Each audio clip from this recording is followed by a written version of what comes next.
3 p.m. on OTB Sports Radio. Tune in on the OTB Sports app.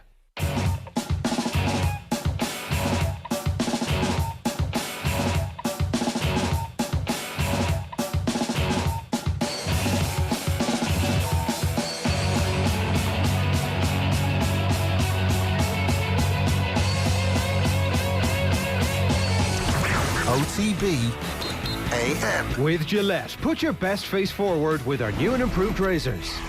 All right, very welcome along this Thursday morning to OTB AM. It's Ger and Eoin. Eoin Sheehan with you all the way through until 10. Get involved. 0879 180 180 is the WhatsApp number.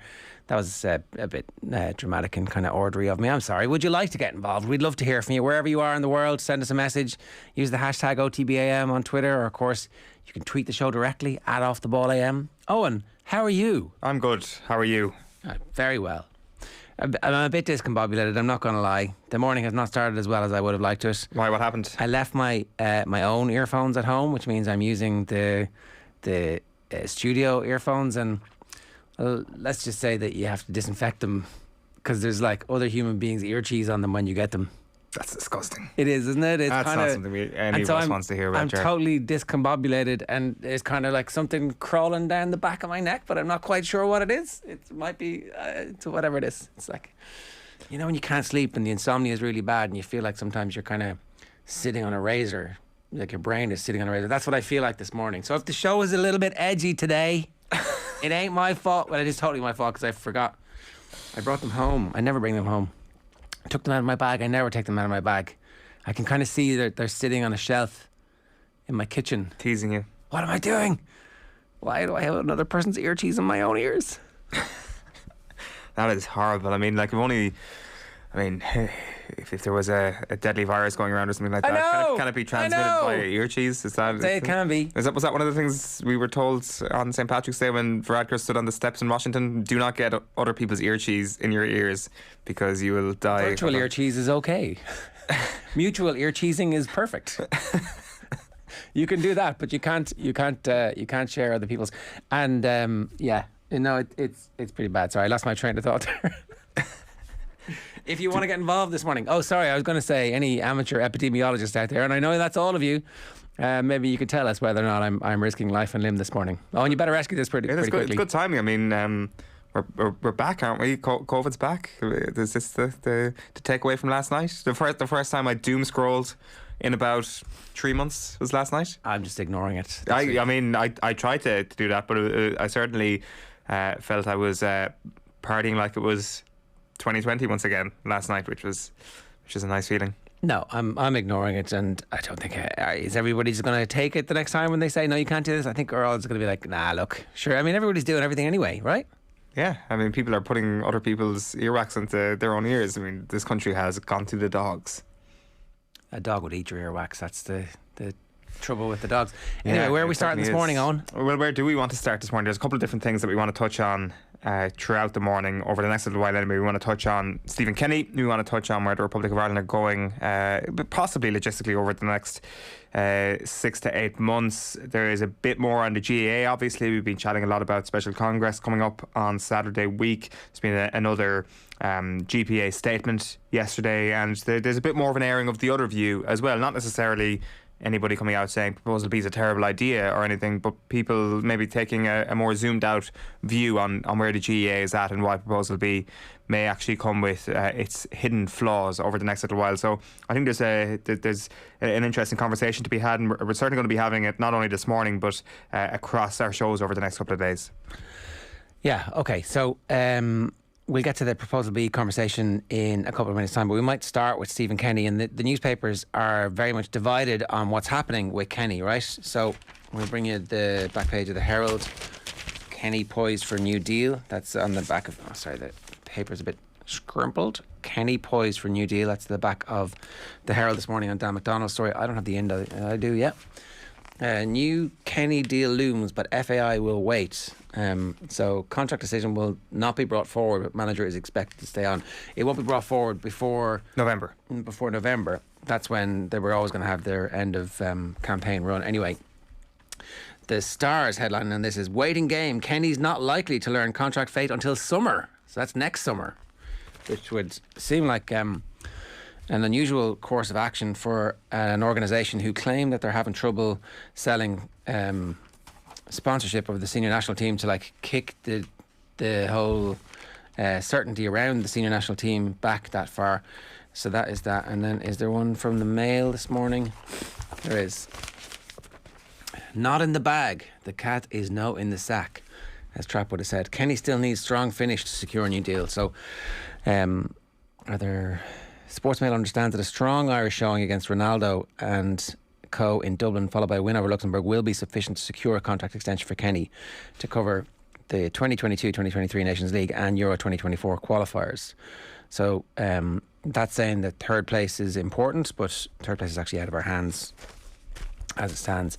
And I think it's different in the Star, slightly different in the Star, but essentially they're the same stories, are they? Yeah, and this idea of third versus fourth is a really interesting one, because as you say, an element of it is out of Ireland's hands, but it appears from the piece in the Irish Daily Mail that this is going to be important, that finishing third and Kenny is safe, and finishing fourth and he's not so safe. So for me, distilling it down to that takes out the idea of performing well. Now, in fairness, I know that he does say that a performance against Portugal and a win against Luxembourg is what's required, but I mean, there could be a terrible performance against Luxembourg and a scratchy win, and vice versa. So are we judging it by results, or are we judging it by performance at this stage, considering the results will have no bearing on whether or not Ireland will actually qualify for the World Cup? It is totally gone. Qualifying or finishing third is even to a point out of Ireland's hands. So these are kind of dead rubbers, right? But interesting piece from paragraph from the Lennon piece in the Star. Failure to beat Luxembourg would leave Kenny in a difficult position. It will almost certainly push Ireland into fourth place in the final table. Such a scenario would see two separate groups within the board at odds over Kenny's future, with neither side willing to back down. The compromise would see Kenny remain in his role for March's friendly doubleheader and the first four Nations League games in June. The FAI board would then meet in June to decide on Kenny's position, with the additional 6 games providing further evidence to be considered. They both actually have exactly the same detail around the following bit. Kenny's declaration following the defeat of Qatar that he is targeting to win the team's Nations League group in League B next year triggered raised eyebrows in some quarters. And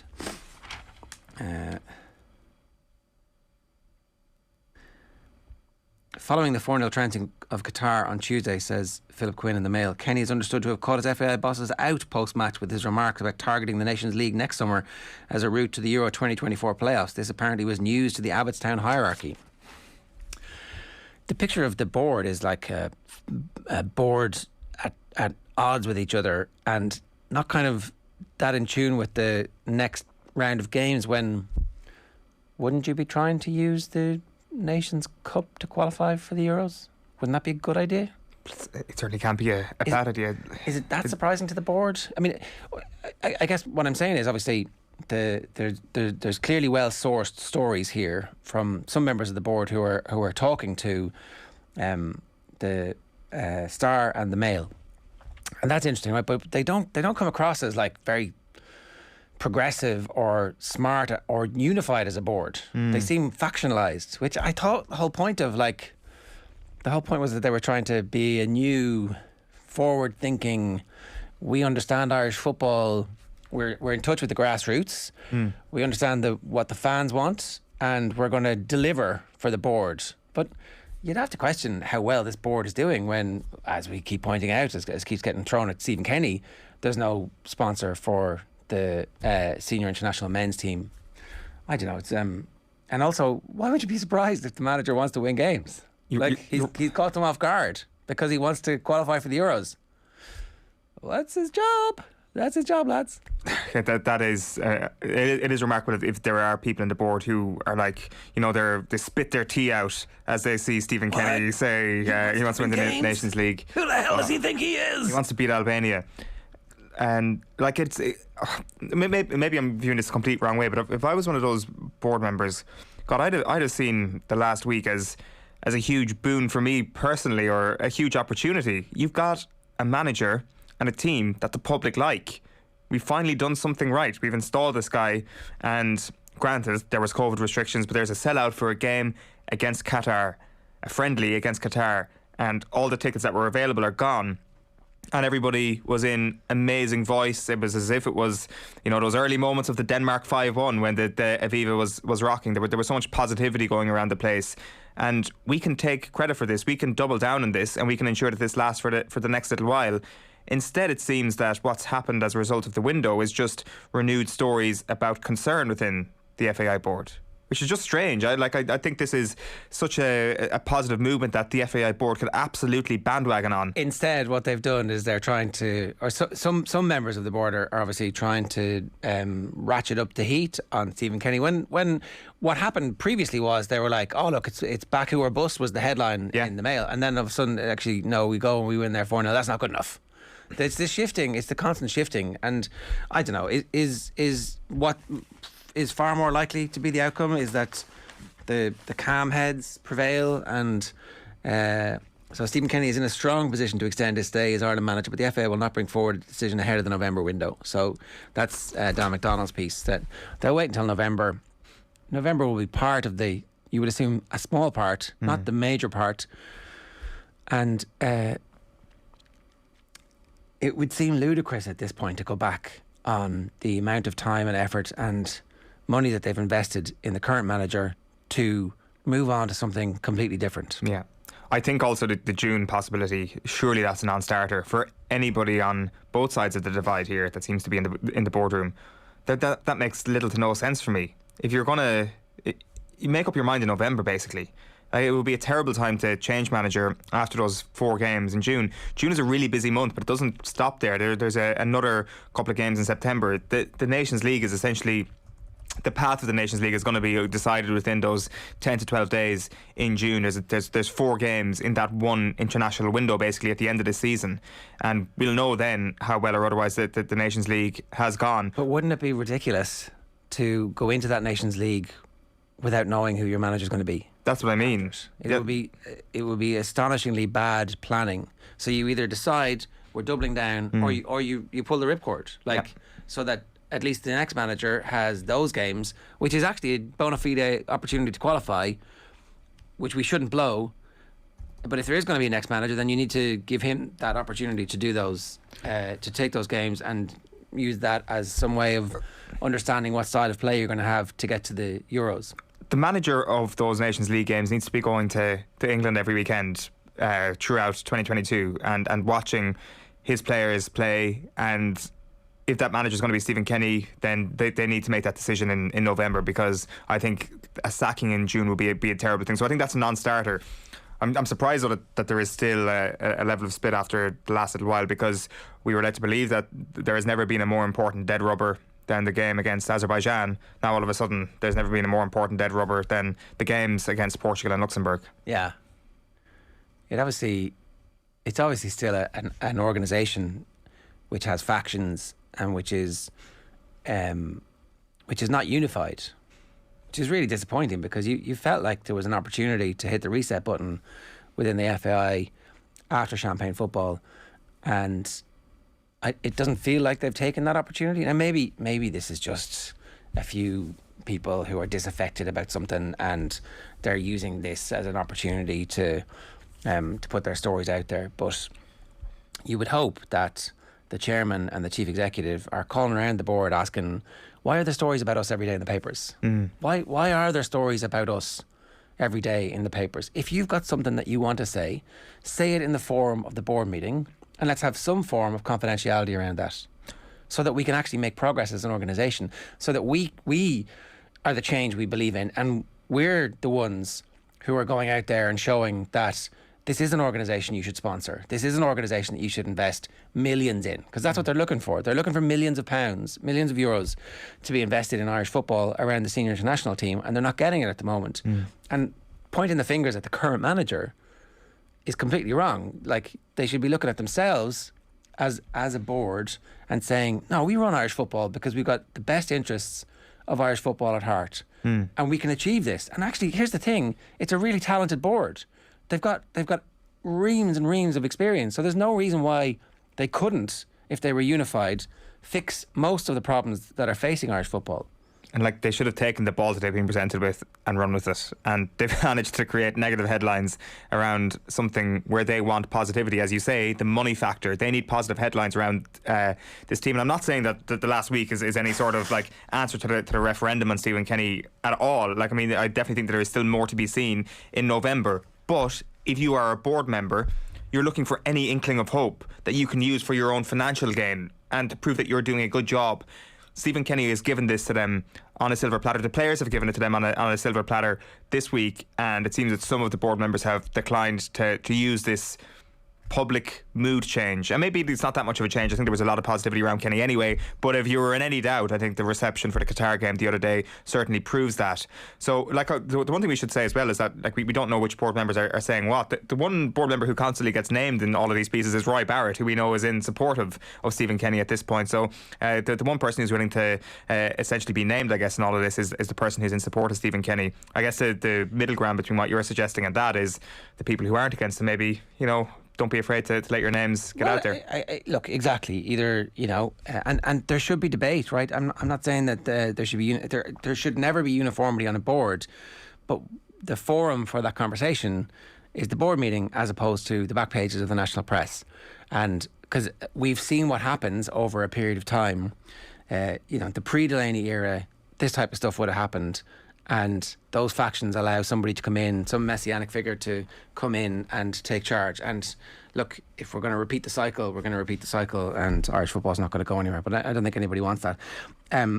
So a reminder, OTB AM is brought to you by Gillette. Good morning. Start with Gillette. Put your best face forward. Their new and improved razors. I have to say, I disagree about the referendum. I think the referendum should have been won, and that was their opportunity to come out and say, okay, we had an impromptu board meeting. We've decided to go through to the Euros. Everything is all systems go. This is an incredible team reflective of modern Ireland. We had a sellout for Qatar with really innovative ticketing pricing. That was the main thing. It was really cheap to go to the match. That was a brilliant idea. And there are clearly good things happening in Irish football at underage level. So we're going to crest this wave all the way through to the Euros. Let's go. We're a unified team. That's what I would have done as a business. I think that was the right thing for them to do. I think this kicking it down to, what if Ronaldo scores a hat-trick against us? Like, he scored a hat-trick again during the week. There's like, that Portugal team are brilliant. He got beaten by Portugal. It's like, well, but hang on. But what difference does it make? You see, I would tend to agree with that, but at the same time, I can see where the wait till November point is coming from, because you're waiting until the end of the campaign. I can accept that. To be honest with you, I can actually kind of see where on Saturday night where Didi Hamann was coming from, saying you can't just judge it on the last 7 games. Personally, when I saw those last 7 games, I was like, that's great. I mean, that is a good way to judge it, but I can see why people will say, no, you need to look at it in an overall sense, that the campaign. Yeah, I would say that you can see through the campaign Ireland have clearly got better, and that's where you need to be judging it on. But COVID, no training, players sitting in the wrong seats on the thing, false positives. Like, yeah, I am going to judge it on the whole campaign. I'm going to go absolutely doomed in terms of the bad luck that befell them from the start. Like one of your coaches walking out, like all sorts of stuff happens, right? And then every step along the way, you've taken measures to fix it, progressive measures that we can now begin to see the fruits of. So yeah, double down, give them the contract, and away we go. Instead, it's like we're all wasting time talking about this, and that's not good for the FAI. That's not good for Irish football. Like, that's uncertainty.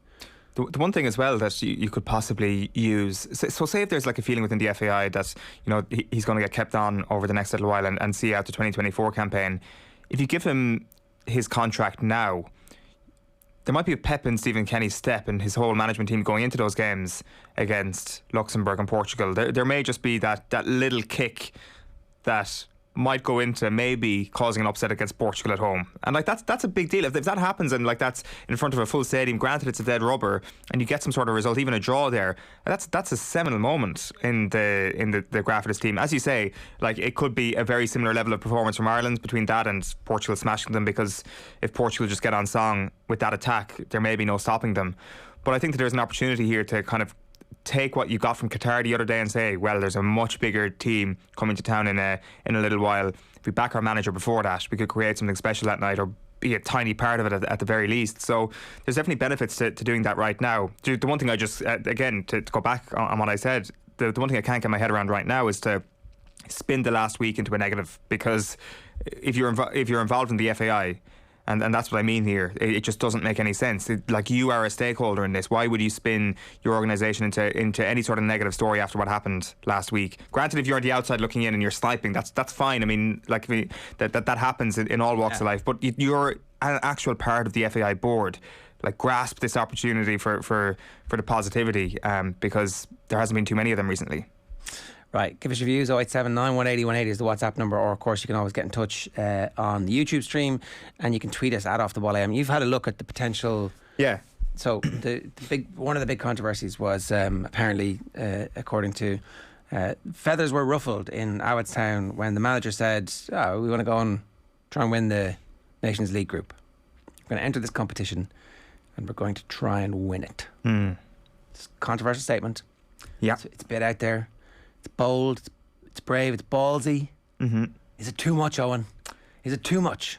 The next big day, whoever the Ireland manager will be in a suit watching the draw on the 16th of December this year, when the draw for next year's Nations League is done. I mean, Ireland and the Nations League have had a miserable relationship, I think it's fair to say. I think there's an element of PTSD, whether it's us trying to explain the format here on the show, Kevin Kilban, to the actual matches on the pitch, and Wales all the time. It's always Wales. The good news is that we cannot draw Wales this time. Wales finished top of our Nations League group and are competing in League A in this year's or next year's renewal of it. So what we've got in our own pool, so we're in pot 3, are Israel, Romania and Serbia. So we cannot draw Serbia in our Nations League group, which is a good start. If you shoot down then and look at the fourth seeds, the people who've got promoted from League C, you've got Slovenia, Montenegro, Albania, Armenia. No fear there. Beat those, right? Right. Look, I mean, I no easy games in international football anymore, Eoin. I'm getting excited when I look at pot 2, because Can I take a second to write these down? So you're saying Slovenia, yeah, Montenegro, Albania and Armenia. Does Henrik Mkhitaryan still play with Armenia? I presume he does. He's going to play until he's 50. Yeah, No, I'd assume so. Albania, not a bad side. So they're your bottom 4. They all got promoted from League C, so we'll certainly have one of those in Ireland's group. I'm excited at the prospect of pot 2, because there could be a high profile scalp here, and also the possibility of some potentially world class talents coming to Ireland. So what you've got here is Finland, who I think we want, Norway, who I think actually we should want. I think it would be great to have the opportunity to see Oma Bamidele and Erling Haaland go toe-to-toe. Duffy and Haaland go toe-to-toe. yeah. I mean, the only problem is any time world class talent comes to the Aviva, Christian Eriksen scores a hat-trick, and he wasn't even as good as this guy. Yeah, that is the problem. And Scotland and Russia are the other 2 teams there. Scotland would also be a lovely one. I think if you're looking at it competitively, Russia and Norway, so you want to avoid. I know we didn't exactly fare well against Finland in the last Nations League, but I think Ireland are a better team than. I don't remember those games at all. I've blanked them from my memory. They certainly happened. Didn't 0-0 and. Didn't Teemu Pukki roll? Oh, they won 2-0 one of them, did they? Yeah. I mean, like, the Nations League is a blur. The empty stadiums are as well, and that whole thing, like finishing up 1-0 both games. Yeah. Match day 4 and match day 2. There you go. Somehow we finished ahead of Bulgaria in that group by just being less bad than they were. So, like, I think there's an opportunity there for maybe a home win against one of those teams, for sure, and then a really competitive away win. And I'm talking about Finland and Scotland there. Like, in all reality, Norway and Russia are strong sides, and Ireland expecting to beat them and certainly getting the result away from home might be a step too far. Then you look at the pot 1, the teams that have come down from League A. You've got Ukraine, you've got Sweden, you've got Bosnia and Herzegovina, and you've got Iceland. So I think it's the latter 2 names there that you'd be looking towards, Iceland or Bosnia and Herzegovina, trying to avoid Sweden and Ukraine. I think worst case scenario is you get Russia, Ukraine. That'd be interesting. We could maybe they'd have to play against each other, and yeah, they could take each other out. They're not allowed to be in the same group, are they? Oh, that's a good point. That was certainly a thing for a while. Okay, so worst case scenario, is it Norway? Or is it, I would say it's Scotland? Sweden. I'd say it's Sweden, Norway, and maybe Albania. I'm not sure. Or Montenegro probably. That's the worst case scenario. But like, there's the beauty of like looking at these things is like, yeah, you know, he said we can win the Nations League, and you look at those teams on paper. Ireland can win the Nations League, and then when you actually get onto the pitch, it suddenly dissolves before your eyes. But this is a better Ireland team than the one that took to the field in the last couple of Nations Leagues, because they've both been nightmares, really. And now, in fairness, there was a number of different reasons for the last Nations League and it being a nightmare. But the one thing to say is that Nations League was more important than this one will be, because that will help you into a playoff for the World Cup, whereas merely existing in League B of the Nations League should be good enough to get you a playoff for the next Euros. But maybe Ireland would even need that. I don't know. It'll all depend on how that 2024 draw goes. So that's how the seeds are looking, and it's just something that we kind of looked at because Kenny had mentioned the other night that he's targeting actually winning it. So it's in fairness, like, I mean, I don't think it should be like causing any sort of alarm bells in Abbottstown, but certainly when I heard him say it, my eyebrows were raised. I was like, wow, okay, this is a big statement, and maybe you could say he's putting a target on his back by saying it. But like, I mean, manager says he wants to win competition in which he's managing in. I don't think it's exactly earth-shattering stuff. Fergus Keogh asks on YouTube, is the Nations League all the luck of the draw? We could get Ukraine, Sweden and Russia, or we could get Finland, Armenia and Montenegro. It's true, yeah. We can't get Armenia and Montenegro, but 100% the draw is huge here. I do think that I think getting Finland out of that pot too would certainly be a good thing. Now, in fairness, like mid-sentence there, I'm getting flashbacks to us having the same conversation before Ireland's 2018 World Cup playoff draw, and we were like, you know, I mean, we've got a 1 in 4 chance of getting Denmark. Maybe a miracle could happen if we get them. Denmark comes out of the pot. There's wild celebrations in the office. We're going to Russia, and then the Denmark games take place. So let's not talk about any sort of prospective wins that Ireland could have against prospective opposition in the Nations League. Portugal is a shot to nothing, says Mark, but Luxembourg game is important in the overall sense of how Kenny is judged. If we don't beat them, the only win in the group would be Azerbaijan. Maybe, but like if everything is coming down to that one game, then you're throwing out all the signs of progress, you're throwing out the style of play evolution, you're throwing out the opportunity to build on that on the basis of this cup final. And we know teams lose cup finals. Good teams lose cup finals all the time. Wigan won an FA Cup final against Man City, and everyone didn't go, oh, Man City, what a shambles. Like, just that's like it would need to be a really horrifying November for your view to be changed substantially, I would have thought. Yeah, but I think if you're going into it with, you already see a picture, you're like, I mean, you can see already that the people who are building the campaign against Kenny have this kind of hit list of stuff that happened, which obviously gets ruined when he wins 4-0 in matches. Yeah. And the same thing, like the same goes for, like, it would take Ireland two massive hammerings of the opposition to win two big results for anybody on the negative side to change their view as well. Like I definitely think that maybe this morning's headlines do prove a bit of an entrenched position from a couple of corners. Yeah, the Sun are interesting in this. They go with the headline, Kenny, we do have the players.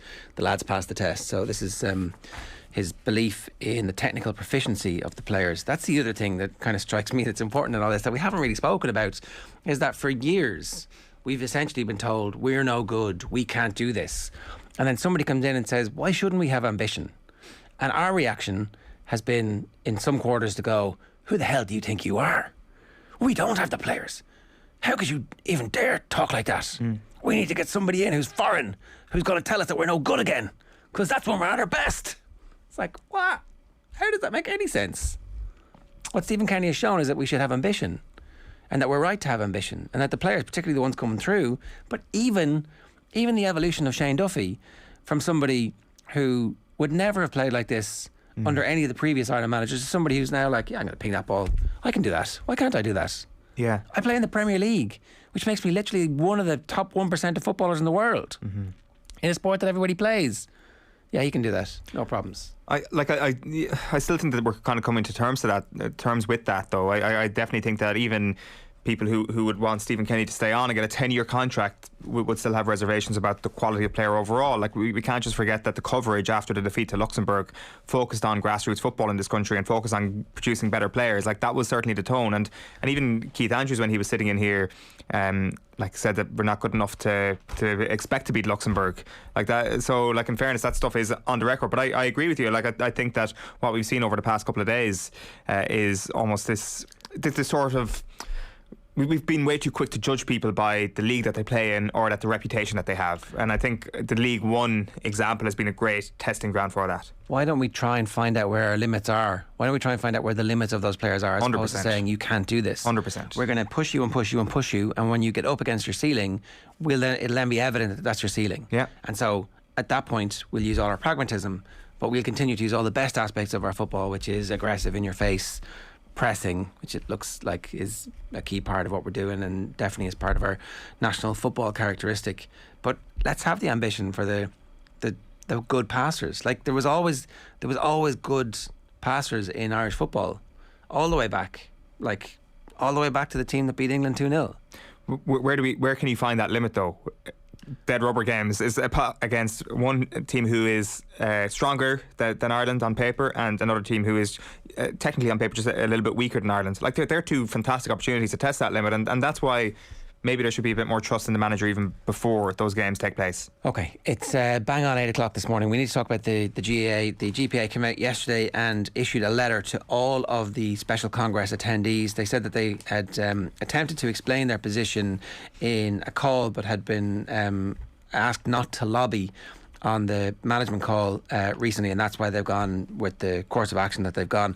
They've backed up Conor Donoghue's figures, saying that they believe those figures to be true, and that there's actually a potential 10 million windfall for the GAA nationally. 2 million of that would go to the provincial councils.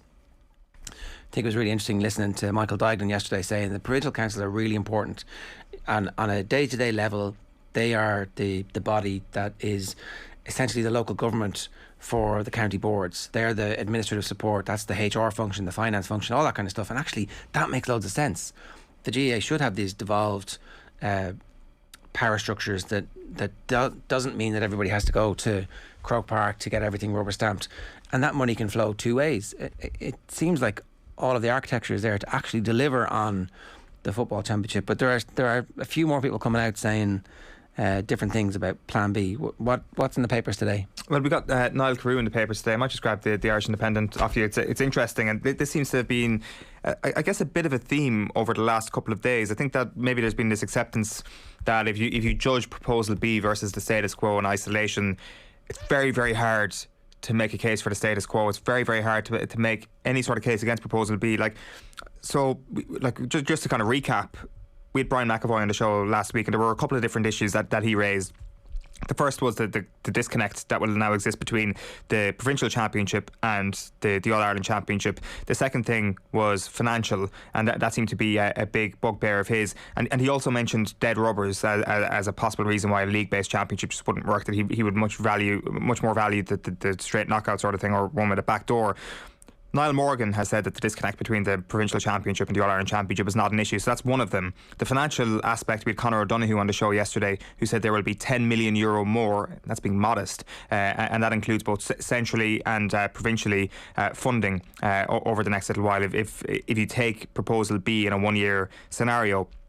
And then finally, was the dead rubbers, as we've mentioned before. There would be a tiny fraction of dead rubbers. There have been a tiny fraction of dead rubbers when you get to the latter stages of the National League, and that's what you judge this on. So it seems that the argument has moved from that to a wider view of the GAA. Niall Carew, the Carlow boss, says small counties need money, not restructure. That's the headline on the Irish Independent piece today, and he's making the point that it's the financial assistance that the counties need, not a new structure.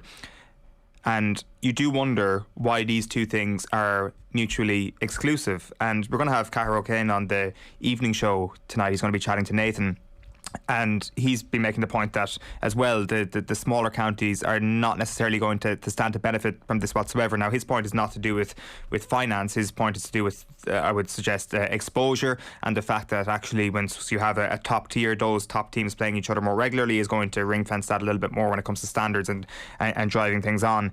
When it comes back to Carew, then he says the powers that be will always just say it's not just money. My answer would be that it is money, because the budget we in the smaller counties have to prepare our teams doesn't go close to the top teams. You're going to expose your under-20s to the very same way of doing things, your under-17s, and then when they get to senior level, they're in the right physical condition and all of that. But what's happening with the smaller teams is the money is not going into the 17s. They are not exposed to the same SNC as the top teams, and that's the problem. So we can go with our A, B, C and D proposals all we want, but what you are doing is kicking the can down the road. I have a lot of sympathy for what he's saying. The one caveat I would have is that, again, it's a fairly similar argument to the football. Let's push the limits to see where it is. Let's see what football is like in those counties that are the so-called weaker counties, of which Carlow is one. Let's see what it's like when all of your best players decide they want to stay and play in the championship, because there is a meaningful outcome at the end of that championship. You could be promoted, you could win that division. And I think what we need to do is say that there will be big celebrations. There will be all-stars from the 4 divisions who will all automatically be nominated for the overall all-stars. I think that there's ways that we can incentivise those counties to really give it absolutely everything. 7 games in high summer, training on the same amount of time as all the other counties training on. Let's see what quality of football those counties produce. I keep hearing that this won't benefit the smaller counties, but to go back to Tony McEntee at the very start of our conversations about this 3 or 4 weeks ago, when he was talking to players in Sligo and asking them to sign up for the year and to commit to being inter-county footballers for Sligo, he was being asked, "Why, Tony? Why would I? Look at what I'm going to end up. I'm going to slog my way through the winter, slog my way through the league, and then I'm going to be humiliated on national TV in the provincial championships against a Mayo team who have a decade and a half of significant investment in strength and conditioning and development squads and all that kind of stuff." But what if all the best Sligo players committed and over an 18-month period played together, trained together, did the strength and conditioning, used the nutrition? Is there a possibility they could get to Division 2 and actually contend? And by winning Division 3, they would have an All-Ireland quarter-final on the back of 6 wins to get there, or 7 wins if they won every game. And suddenly they have a home round of last 16 in Markievicz Park against a team from Division 4 for the right to play in Croker in an All-Ireland quarter-final on a day of double headers. Would that not be something that they would all go, yeah, I can get behind that? As we watch week in, week out, points kicked from both touchlines because everybody in the crowd has their phone out and that goes mad on social. I think that's a possibility. And I think for Carlow, I totally understand that their budget is miles and miles and miles behind what it needs to be. But what we would be able to do is say at the end of a season, the first season go, Carlow had 84 training sessions. They had access to a full-time strength and conditioning coach only for 44 of those because that's all they could afford to pay. And at that point, I believe in the extra money. I genuinely believe that there will be extra money. Then you start going, okay, the Leinster Council have employed a strength and conditioning coach who's going to supplement the work that the counties are doing. And you begin to go, where are the gaps in the funding? And you can equalise that funding at that point because there's a meaningful championship and everybody knows at the start of the season we're going to have these round robin games in our provincial championship and we're going to have these league games, and that's it. The season's over at that point, right? Then you go back to your clubs and that's a much easier way of quantifying what the requirements are, what the expenses are, and what the gap in funding is. I think there's no science to the gap at the moment. Dublin have whatever they have, Mayo have whatever they have, and the figures that Colm Keys gathers every year, I don't know if they're all published from the individual county boards, but at some point you can begin to put science around that and audit around that and say, okay, these counties are only allowed to spend a certain amount of money, and you cap that spending and you equalise it, and if anybody's spending over, there's a punishment. There's actually fairly easy templates for this from other sports around the world where you can find out what needs to be spent and equalise it. But you can't do it at the moment in the chaos that there is. And also, how are you going to convince the best Cardiff footballers if you do get drawn against the Dubs? Oh yeah, I want to crack against the Dubs. Or I don't, maybe people do want that one-off game and they're happy with that. And I'm completely wrong. I don't know. It doesn't feel like that way though. No, I think when it comes to the structure, I think the vast majority of people are in agreement that the status quo just doesn't work whatsoever. This is the conversation that does have a lot of, that does hold water, I think, and I'm not sure should it necessarily impact the structural decision, but maybe it should. Like, just one person who got in touch with us yesterday on Twitter, Kevin Egan, he said any chance you could tackle the financial disparity issue, which seems to be ignored already. The gap between the AIG/Sports Direct/Kerry Group financial packages and the rest is a problem. Now under proposal B, the top teams will have even more exposure and the rest will have less. And I wonder if actually that is a real concern amongst people, that maybe if the organisation has stood still for so long on so many things, that when they get given a good proposal like this and it passes in that hypothetical situation next week, will they actually make the most of it? Will they ensure that the lower divisions actually do get the exposure that they should get? Do they have the creativity required in order to actually make this thing work?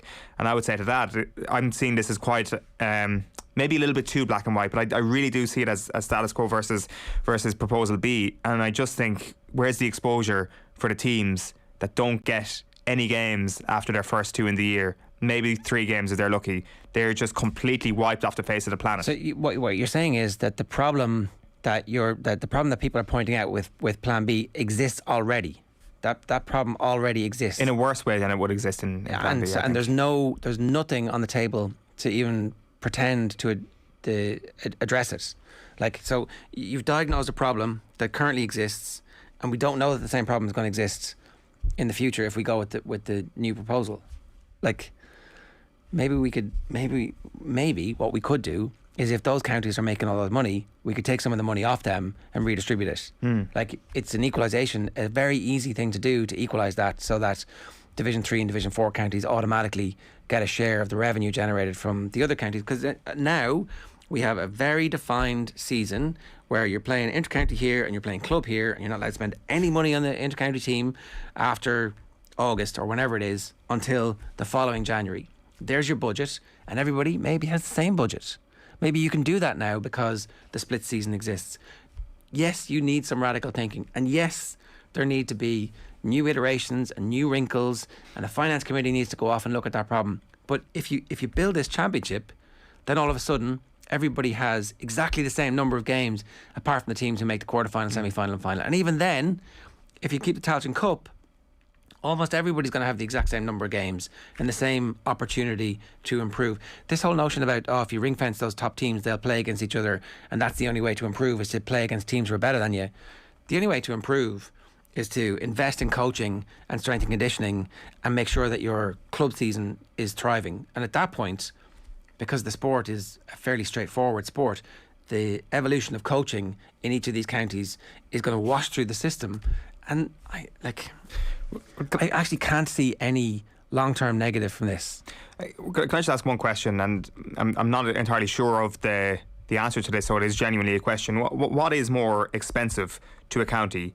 Is it running long-term training camps, or is it match days? Well, you make money on match days. Well, that's it, and the net gain is there. Like, I genuinely think that and again, I'm posing this as a question, I'm not 100% sure on this, but I genuinely think that the real financial disparity exists in the current setup, where the Dubs have this amazing training system for so long. They've got everything looked after for them, versus counties who are struggling to trundle along, struggling to turn the lights on in their centre of excellence, if they even have one, or struggling to pay the expenses of their players who are travelling down from Dublin to the country to make training, or to pay for their post-match meals. All those things get lessened the more games you have, and this is what this is promising. Plus the split season, you completely compress the training camps, which is the life of the inter-county football right now. You are in training camp for half of your year. Niall Carew is right. Cahir O'Kane is right when he says Division 1 will be a diet of creatine and steak for powerlifters, while the rest will try to catch up using pot noodles and treadmills. It's a great line, by the way. But the thing is, they are almost more right in the current scenario, and they will be less right in the new scenario. Something will be done to impact this a little bit. Granted, it's only a little bit, the disparity in the new system. I firmly believe that. but also these conversations can happen while progressing with Proposal B. These are slightly separate conversations, and we can do both. We can tackle the financial disparity that exists and should be tackled, while also hoping for a better football championship for everyone. And that is the bottom line here. When you talk about Tony McEntee, and we had Mickey Quinn on the show last week, they seem to be of the belief that this would be good for them. And they know the best. I really think they know best. 14 minutes past 8 this morning. If you want to get in touch, 0879 180 180 is the WhatsApp number. Of course, you can leave a comment in the YouTube stream. We're going to take a quick break. We're back talking Premier League with Daniel Harris. OTB AM. This is OTB Sports Radio. The Football Pod with Paddy and Andy, our new weekly Gaelic football show with Paddy Andrews and Andy Moran. For me, footwork has been something that's got me out of trouble on more than one occasion on and off the pitch, so I'll go with that one. We can relate to that. We all can. We can all relate to that. Got to be sharp around town. Yeah. I live on the north side now, so I definitely do. Yeah, exactly. Yeah. Welcome to our side, Hannah. Download the OTB Sports app and subscribe to the GAA podcast feed now. He's a Lion, he's a Grand Slam winner, he's Ireland's leading try scorer, and now you can hear him first, exclusively on the OTB Sports app. One of my abiding memories is having my cut opened up again as I got hit by the trophy in coppers on the dance floor. Join Brian O'Driscoll for the best insight and analysis this rugby season. We haven't had the usual kind of grenades from Gats, that's gone, so we're creating them ourselves. Get the jump on everyone else. Download the OTB Sports app and turn on notifications now. OTB AM. With Gillette, put your best face forward with our new and improved razors. 15 minutes past 8 this morning, time for us to turn back to the jamboree that is the Premier League. I'm delighted to say Daniel Harris is with us. Daniel, good morning to you. How are you? I'm good, thanks. Hi, everyone. I see some people are coming around to the notion that Jamie Carragher today was saying that ordinarily he views international football as a bit of a distraction from the Premier League, but this time, because of what's going on with international football, and particularly the fact that Alisson won't be able to play, he's mightily offended by international football. I quite enjoyed the break away from the Premier League. We certainly had a reasonable international window and have been slow enough to get back into the thinking, but here we are this morning having to think about Newcastle and their transfer policy. Yeah, I mean, well, the whole Newcastle thing is just something that is not going to go away, is it? Because every time you think about Newcastle, you're going to think about what Newcastle now are, which is just another arm of a despotic regime. And the way that people have assimilated this so easily into their view of football, like you see people talking about what they're going to do. I read a journalist yesterday saying they're trying to do things the right way. And the thing is when you're torturing and beheading and persecuting, there is no right way. Like finding, organically growing a football club, it just doesn't matter. It doesn't mean anything, and it doesn't matter, and no one cares about it. No one should care about it. Here's the thing, right? Because obviously we completely agree on the Saudi Arabian regime, and I kind of feel like we should call Newcastle Saudi Arabia from now on. But this, like everything in sport, the reason sports washing works is that we end up talking about the 150 million quid that they're going to spend on 5 players in the next, and sports washing works, unfortunately. Yeah, it does, because what you end up with is you weaponise a large group of people, because the reason why sports washing works, and why in particular football washing works, is because there's nothing in the world like football. There's no other way of making so many different kinds of people feel so much emotion, so much joy, so much love, all the good stuff, basically. And it's been eventually, like, the bad folk realised that this was the case, and they started packaging it for their own ends. And it's not so much, I don't think, about we're all talking about who Newcastle are going to spend their money on, although there is something extremely revolting about that. It's that they've weaponised tens of thousands of Newcastle fans to make their case, to misdirect. Well, look, no one stopped watching Disney films, and look, Saudi Arabia invested in Disney. That kind of thing, making those kind of arguments and obfuscating in that kind of way. And that's why sports washing works. But the main reason why sports washing works is because football's amazing. There's nothing like it. Yeah, and it's obviously quite complicated because everybody in all of the major global imperial powers have at one point or another used sport for their own ends and realised that it's actually a really easy way to get your messaging across. We see the NFL taking the money from the various branches of the US military post 9/11. All that kind of stuff happens. Yeah, and not just the NFL. You see it, like I was at a cup final, I guess it was probably 2007, where the FA Cup was flown in by army people, and just like, what on earth is this? It's a football match. But yeah, it's a way of expressing power and inspiring what began as a kind of benign nationalism. So everything changed, I think, probably in England with the 1953 FA Cup final, which came just before the coronation and just when people were starting to get back on their feet mentally, but also financially after the war.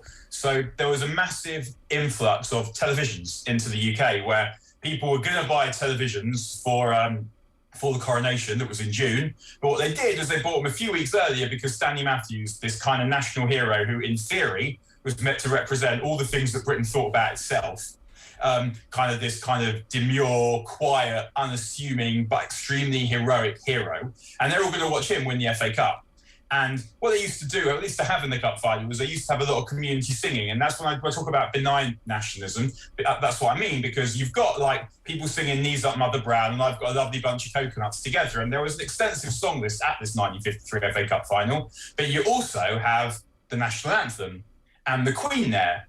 And then this game ensues, which was one of the greatest games of football that anyone had seen till that point, with this ludicrous fairy tale ending. And suddenly football replaces cricket, particularly as the national sport. But not just that, it sort of grows, it burgeons and it grows into this national religion, essentially. And then it becomes used, this tool of soft power. And actually in the UK, they're probably behind the curve, because as you say, what's been going on in America for a lot longer, where in particular you've got NFL films, you've got this film body who realised that you could make amazingly cinematic stuff by using sport. And then you can also control what people are allowed to see because you own all the rights to it. And you then it then becomes this soft power, a way of inspiring this national culture that tends to be quite homogenous and quite exclusive. And what you see now is really the extension of that, like bread and circuses, ultimately. Yeah, now in fairness, it's not just states who have seen this. Religion has obviously seen the power of this too, with prayers in dressing rooms, and we have it in the GA. It's in America. It's in every high school in America. They all take a knee and say, "Is it Our Father?" They say, "Is it what? It's not Hail Mary." One of the hits. Yeah. I never understood why this isn't match fixing. Like, if it's actually on, if that's what's going on, then why is it not match fixing? I mean, obviously, it's at some cosmic level they think it is. That's the whole point. Right. Look, let's talk about the disgusting spending of money. Then, I mean, if you're sitting in Manchester United's boardroom, you know, it's that old adage: if you can't see the sucker at the poker table, it's you. For the longest time, recently, anybody who's been sitting down with the Manchester United brains trust when it comes to transfers has been like an extra 10 million, an extra 15 million, an extra 20 million. Finally, there's another sucker at the table.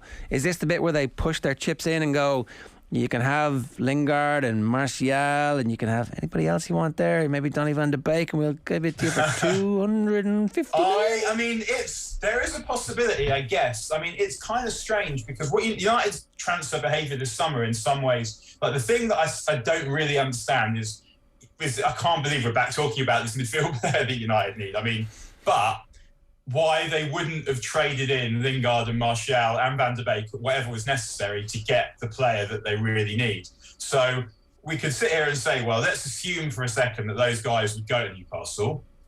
We could think, well, obviously United would sell them because it makes no sense for United not to sell these fringe players to a team like Newcastle, except they didn't sell them in the summer for reasons that are not that difficult to understand. So yeah, I mean, I think in the first instance, Newcastle are going to have the problem that a lot of clubs suddenly happen upon money have, is persuading players to join them. So when City got money, they're in a slightly different situation because it just happened to be, it was just after the credit crunch, and it was a time when United were really getting and taken to the cleaners by the Glazers, which meant that City had free run at quite a lot of players. I mean, they had to pay an obscene amount of money to Yaya Toure, but then Yaya Toure is an obscenely good player. So I always say that any transfer that succeeds is worth however much money you're lucky enough to pay for it, because you're only probably 50-50 on transfers, roughly, of transfers that work and transfers that don't. So the fact that Man City paid an obscene amount of money for Yaya Toure makes absolutely no difference, because he was amazing. So what? Even if you forget, even before you factor in the fact that the owners have so much money, it doesn't matter.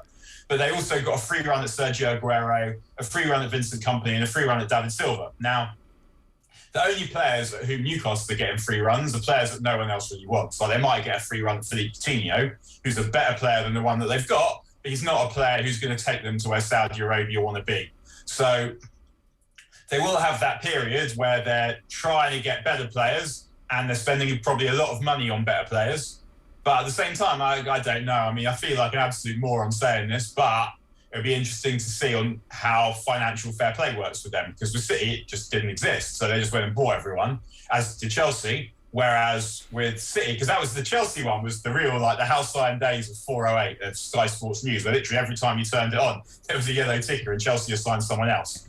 I don't know if that's going to be something that Newcastle can achieve, but I guess on the other hand, they've got 55,000 capacity stadium to begin with, and all the TV money. So they are in a position where they're making money, but they're not going to be able to go and do what City and Chelsea did, because the rules are there to stop at least some level of manipulation. It would be interesting to see this in action, the financial fair play work against Newcastle United, because if there is a world in which Manchester City and Paris Saint-Germain are genuinely self-sufficient at this point and can spend lavishly with the money that they're earning themselves, then I wonder, could the ECA, headed up by Nasser Al-Khelaifi, just say, screw you, Saudi Arabia, FFP is coming down hard on you? It's possible. I mean, there's always this situation where you see, like, that statement said that they're committed to... They've assured the Premier League that the owners are separate from Saudi Arabia, and it's just like, well, it seems unlikely, or at least people who routinely break human rights laws, who torture and murder, are probably not that perturbed by rules set and enforced by football administrators. And they will find a way. I mean, we saw it with City, that they got away with the FFP situation, but it was on a technicality rather than...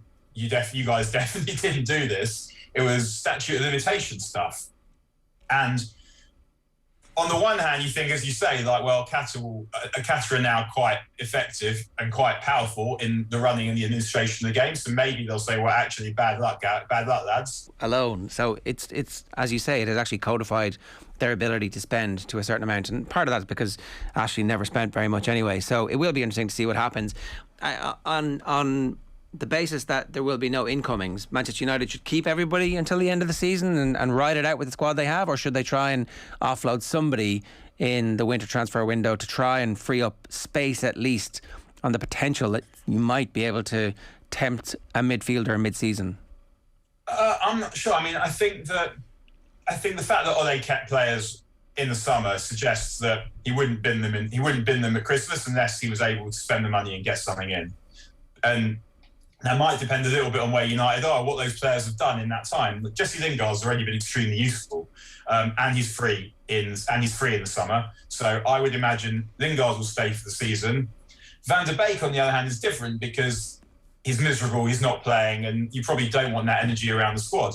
So he'll either get to play or he won't. And if he doesn't get to play much between now and January, I think there's a fair chance he would go, whether or not United are able to spend the money. But I think that if Ole wasn't able to replace him, he'd be circumspect because he's naturally quite conservative in that regard.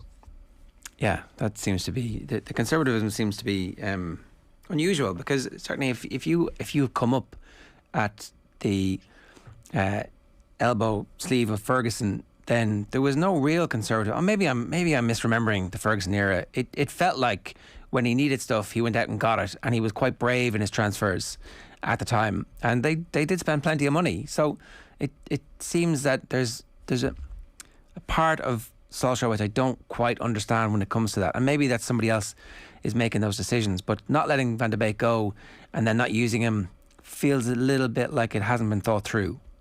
I'm sure it's been thought through. I definitely wouldn't say that. I'm absolutely certain it's been thought through. The question is whether it's been thought through well or not. And I don't know. I mean, we'll see if he actually gets to do anything. I mean, I would have sold Anthony Martial this summer as well. because I think that given the options United have, I wouldn't have wanted as a manager to be in a position of feeling that I had to play him. Because if you've got a player of that calibre and that level of experience now around, you can't just never play him. And I think what you'll see, are they struggling to pick the right games for the right players because he's just got so many of them and he's trying to give everyone a chance and trying to give everyone a game. And it's a different kind of conservatism. I mean, I think Fergie's conservatism tended to come in more as he got a bit older, which you often see. You saw it with Arsene Wenger as well, that when people start to get towards the end, they're thinking about legacy and they're thinking about protecting legacy and establishing legacy.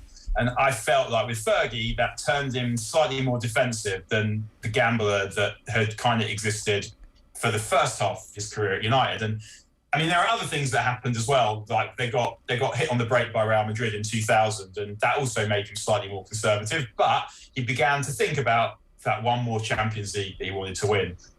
And you start to protect what you've got rather than really going after what you haven't got. Ole's slightly different in that he was ruthless when he turned up. He's moved Marcus Rashford to centre forward. He basically binned Romelu Lukaku. Well, I know Lukaku wanted to leave as well, but I think probably before that was known, he lost his place in the team to Marcus Rashford. And he was quite ruthless. It got rid of Fellaini as basically the earliest available opportunity. But he's become a little bit more conservative since then. I think he was quite conservative bringing Mason Greenwood through, which maybe was the right decision. I don't know, because Mason Greenwood then came through and was great. But it felt like he could have come through a little bit earlier and also been great.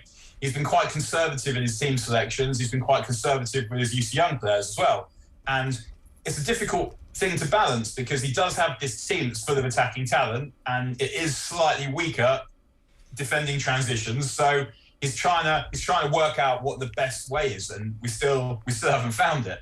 But my suspicion is that this team would be better going for it than not, because I don't think the defence is sufficiently settled and sufficiently confident to be able to invite pressure. So what they really need to do is they obviously need to protect against getting caught in transition, because obviously that keeps happening. They keep getting countered on. But that feels like something that's a very specific fix rather than something that requires a change of approach. Taking that into account, then, how excited are you to see a Manchester United defence without both Harry Maguire and Raphael Varane this weekend? Well, obviously Varane's not playing. I'd wait and see on Maguire. Okay. I wouldn't be surprised if Maguire turned up. He's been out quite a while. It's not a match fitness issue, and given he's a centre back, he doesn't have to do that much running. So I'd wait and see on Maguire. But yeah, I mean, Lindelof and Bailly is not what anyone would want to see particularly. But Lindelof is a good player. He's a steady player. We know what his limitations are. He's not quick enough. He's not strong enough. Occasionally hesitates, but lots of defenders do that. Lindelof is a really good third centre back.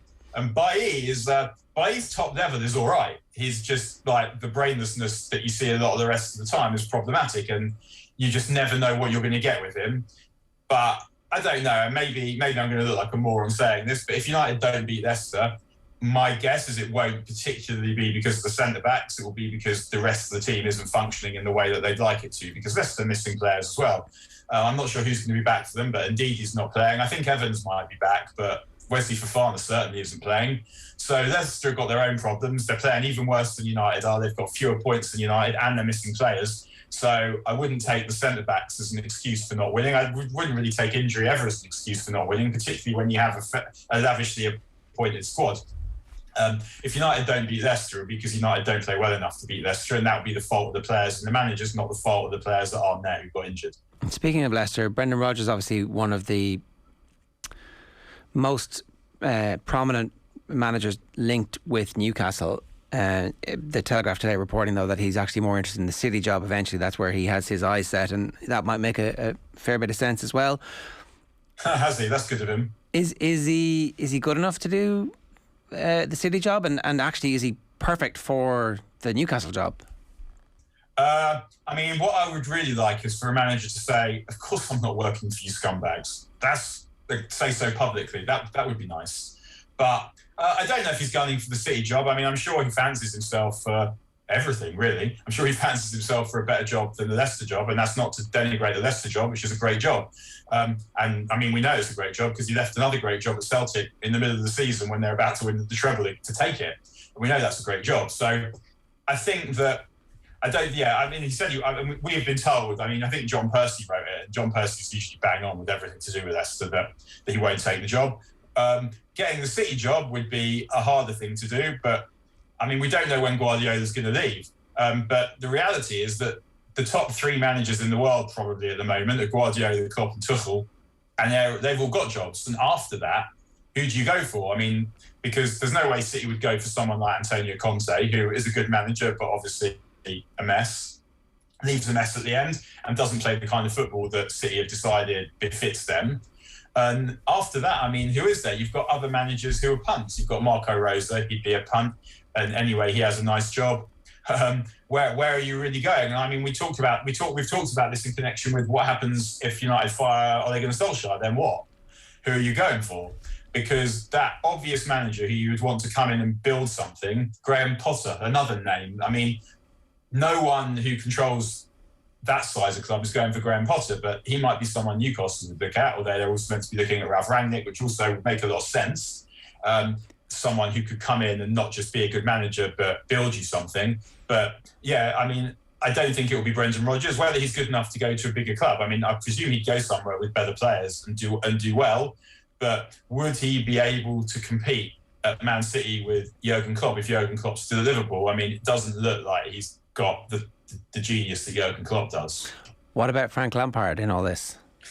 That would be, I mean, I guess he'd be the Mark Hughes appointment, where you get someone with a name who will help you attract a certain tier of player because they're famous and they obviously understand a lot about the game because they've played for high-level managers at a high level for a long time. So they definitely have stuff to impart. They should have some level of eye for a player as well. But if Frank Lampard goes to Newcastle, he's not someone you'd expect to be there in, say, 3 years' time. He's someone you'd expect to come in for the slot to get them to establish them as a kind of top 4 competitor. That then means that you're settled enough to be able to go and get someone better. All right, Daniel, we'll leave it there. Good stuff. Thanks a million. See you again. Have a good day, everyone. Daniel Harris giving us some thoughts on the weekend's Premier League action. Of course, you can hear the games live on Sunday on Off the Ball on News Talk. It's 8:37. We can run you very quickly through the sports headlines this morning. We can start with OTBSports.com if we have that ready there. Yeah. Coutinho, Werner and Rangnick all on Newcastle radar. Is Coutinho still any good? I'm not sure. Should Ben Healy be in the Ireland squad? Asked Brian O'Driscoll. We were talking about Timo Werner yesterday, and then I'd say immediately after the show came out that Werner's actually going to leave Chelsea after Kenny shot down my take that he could actually have a good season with Chelsea. Well, look, you were tired and emotional. That's the excuse, right? Ireland got carried away. You're like, my other random hot take is going to take off too. Yeah, well, we all make mistakes. 8:38 this morning. I didn't expect to play for Ireland so soon. This is Jamie McGrath talking. Kenny justified in making future plans for Ireland, says Gavin Comiskey in his piece. Hungarian ultras groups have become a safe haven for chaos. We didn't really get into that story, but trouble again at Wembley. It's almost like the stadium isn't easily properly policed. Philip Lamb's column today, and there's a picture of Ben Healy. We'll talk about that a little bit later on with rugby. The not in the bag, the cat is no in the sack, as we said earlier on. Rory emerges from Ryder Cup gloom. Rory McIlroy is back. GPA turn up heat with late appeal for change. It's going to be interesting to see now over the next week. The GAA will obviously the power brokers in the GAA in Croke Park will come out and make a statement, I'm sure, one way or another. It'll be interesting to see what their thoughts are on it. Waiting game. Kenny's not likely to learn contract fate until summer, which I think would be a ridiculous decision by the FAI not to just make the decision, get it on. Kenny poised for a new deal, though, says the Herald, Dan McDonnell, in his piece, saying that there will be a new deal for Kenny this year as opposed to waiting until next summer. Kenny, we do have the players. This is his belief in the quality of footballer that we have. The other thing that we didn't talk about this morning, fill your boots. Foden ready to sign new 6-year, 50 million Man City deal. Phil Foden's close to signing a lucrative new deal with Manchester City worth nearly 50 million. Talks are ongoing. Said to be close to a new 6-year agreement worth 150,000 a week to the 21-year-old. Do you think this is a good idea or a bad idea? That's a bad idea. When was the last time we saw a footballer sign a 6-year deal and decide 18 months in he wanted to leave? Phil Foden will be able to earn more than 150 grand a week, double that in a couple of years' time. John Duggan is with us this morning. John, good morning to you. How are you? This is a Harry Kane. Yeah. Harry Kane. Yeah. I saw him in the flesh. I don't think your mic is on there, JD. Oh yeah, it isn't. No. Welcome back. Thank you very much. It was a bit of a rush to get in here. Do you have it? You need to switch it on. You don't have a pack? No. Okay, right. We'll come back to John in a moment then. Yeah. So, sure, we'll bring the pack in there. Yeah, we can do that. Welcome back from holidays. This happens a bit. Phil Foden, 50 million. Sounds like it's a great amount when you bundle it all together. But it's a good deal for Man City. Oh, why is this story out there? Like, who's actually benefiting from this? I presume Man City are sticking it out there. But if Manchester City are going to get a bargain on this, Cade, then don't leak it to the media. Just do this nice and quietly. Get it done. Well, it makes them look good. It makes him look good. Yeah, well, tell everybody about it afterwards. This gives, I don't know. I'm not sure what anybody stands to gain from this story being out there. I think Phil Foden's undervaluing what his potential is. If you were a super agent, you'd be ringing him up going, I'd get you $500,000 a week. Well, maybe he just loves Manchester City so much that they feel this kid's never going to leave. John, you're back. Is this working now? Is this on? It's like worse than the Cornholio moment.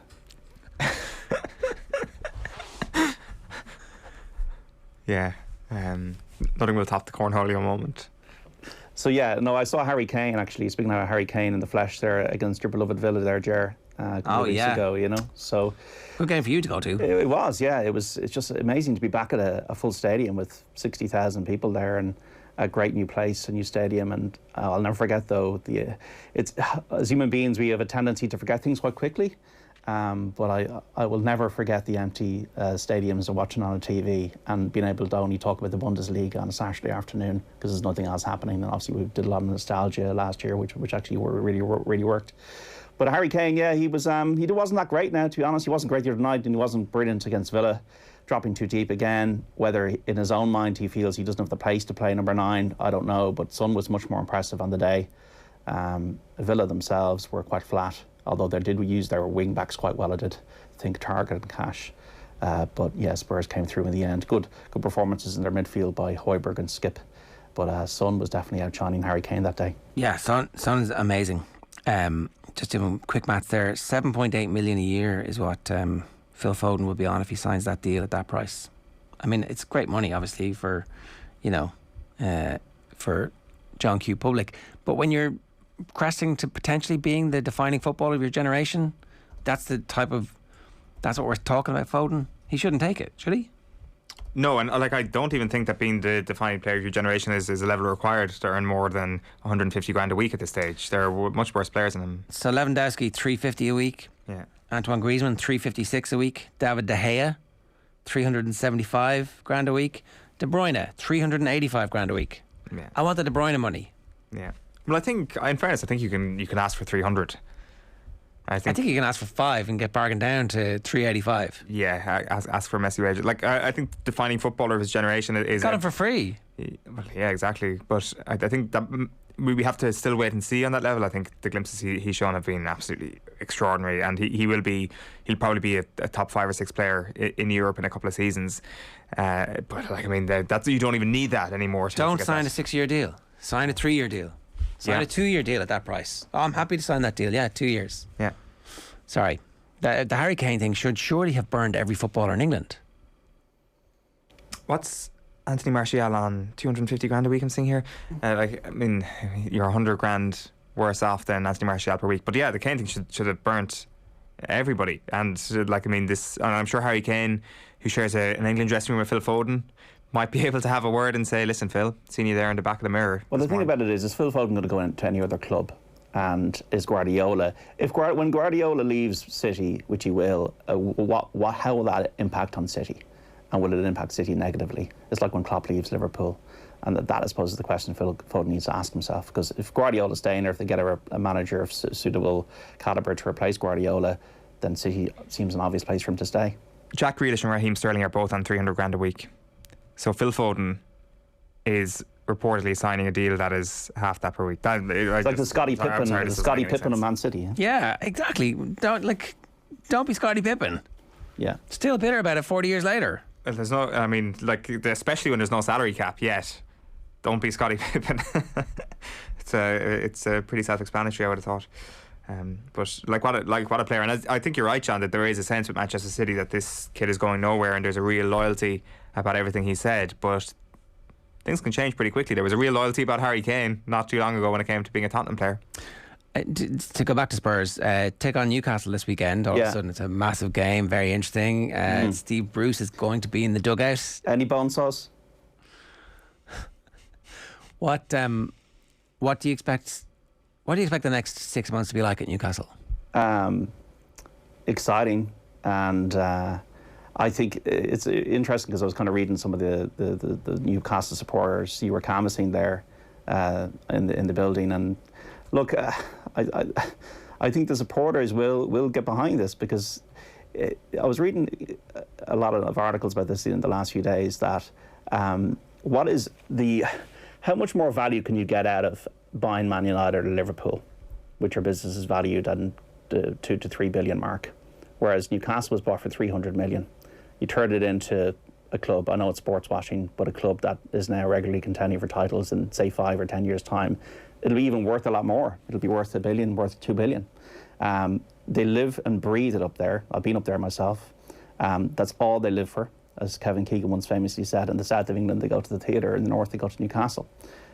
So I think that, unfortunately in life, once again, people can use sport as a thing to block out everything else that's going on, and I think that the Newcastle fans will block out the investment of PIF and Amanda Staveley as the front person for that in Newcastle, once they see Kevin Keegan, Alan Shearer probably acting as representatives, as ambassadors for this beautiful football club. That's going to be now, go back to the glory days of the 50s. They haven't won a trophy, I believe, since 1955. Look, I think ultimately people will get caught up in the hype. And generally these nation states with repressive monarchies have gone into areas that have been starved of success. So Manchester City was one area. Remember, they were playing Gillingham, wasn't it, in the third tier in the late 90s, to Newcastle, which has been starved. Chelsea, even with Abramovich, hadn't won a title in 50 years. So therefore, there are opportunities that these people and states see, and I think Newcastle is one of them. I think it'd be much harder to go into a Barca or a United, where there's much more stronger, almost socialist fan bases. And try and take things over. So I think Newcastle, I think the people are once they see the success that's going to come there, it's going to be something they're going to get behind, and they're just going to conveniently forget the human rights abuses and the murder of journalists and the sports washing aspect to it. And I don't think people can complain about it and say the right thing about it, but I don't think it's going to change the fact that the British system and the Premier League has turned into the Wild West when it comes to the people who own their football clubs. Yeah, it's true. And again, football is a reflection of society. So that question earlier on that Daniel was like, oh, what people are saying, what about they invest in Disney? It's like, well, I mean, that is all true too. The financial system doesn't care where the money comes from. It just needs the money. That's how it works. And that's kind of one of those secrets in life that we all ignore most of the time because it doesn't really impact us normal people. But when stuff like this happens, it flares up for a moment, and it'll be interesting to see how long that moment is. But what are the long-term repercussions? It seems that there's some reports from the call, the Premier League board had a call, and the clubs who were complaining the most vociferously about the Saudi Arabian takeover of Newcastle were the clubs who have dreams of playing in the Champions League. The rest of the teams who are never going to make it to Champions League qualification were like, what's the big deal for us? It's just another team who was going to have a full away end whenever they come to visit us, and who are going to be have a great atmosphere when we play them. So I'm fascinated to see who the manager's going to be. That'll be interesting to see who's going to get the gig and how much transfer funds will be immediately available to that person. Well, so we had Luke Edwards on the show, and he said he definitely thought that Steve Bruce would be gone sooner rather than later. But I can see Kenny Cunningham was in studio the next day and was like, there's definitely a situation where he explains himself. This is what we're trying to do. I'll keep you up. We're going to sign whoever you want me to sign in the winter transfer window, but I'll be able to balance this, get us to the end of the year. You give me my bonus, which you're going to give me anyway in cash this week. You're going to have to pay me that money anyway, but let me exit. And maybe in the summertime, there's a far more vibrant manager market, and it's easier to get managers who you want. Yeah, that's definitely possible. But yeah, it's going to be an incredible time to see what happens in the next 5 to 10 years on Newcastle, because they have the stadium is good. There's 50,000 people there every week. They already have the fan base. They're absolutely obsessed about it, and I think that many people will be able to detach themselves from the reality of who actually owns this. And I was reading once again about the fact that once they sorted out the piracy issue with Qatar, then that paved the way for Saudis to get involved in this, and for the Premier League and for the British government, who do have strong links with Saudi Arabia, to green light this. I mean, that's the thing. The British government have strong links with Saudi Arabia.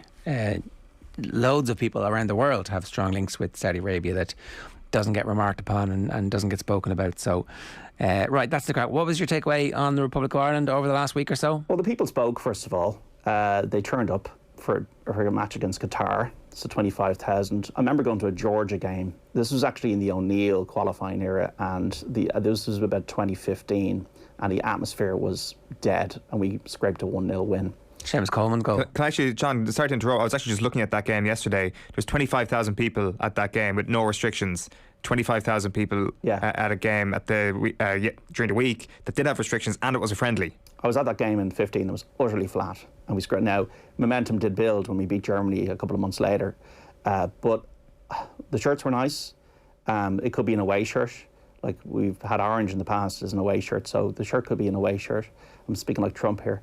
I think that, like, when you think about it, right, I think people are smarter than we think, right? When you look at the Azerbaijan game, there's only 2 top-tier players that started that game that are playing regular football for their clubs, Shane Duffy and Josh Cullen.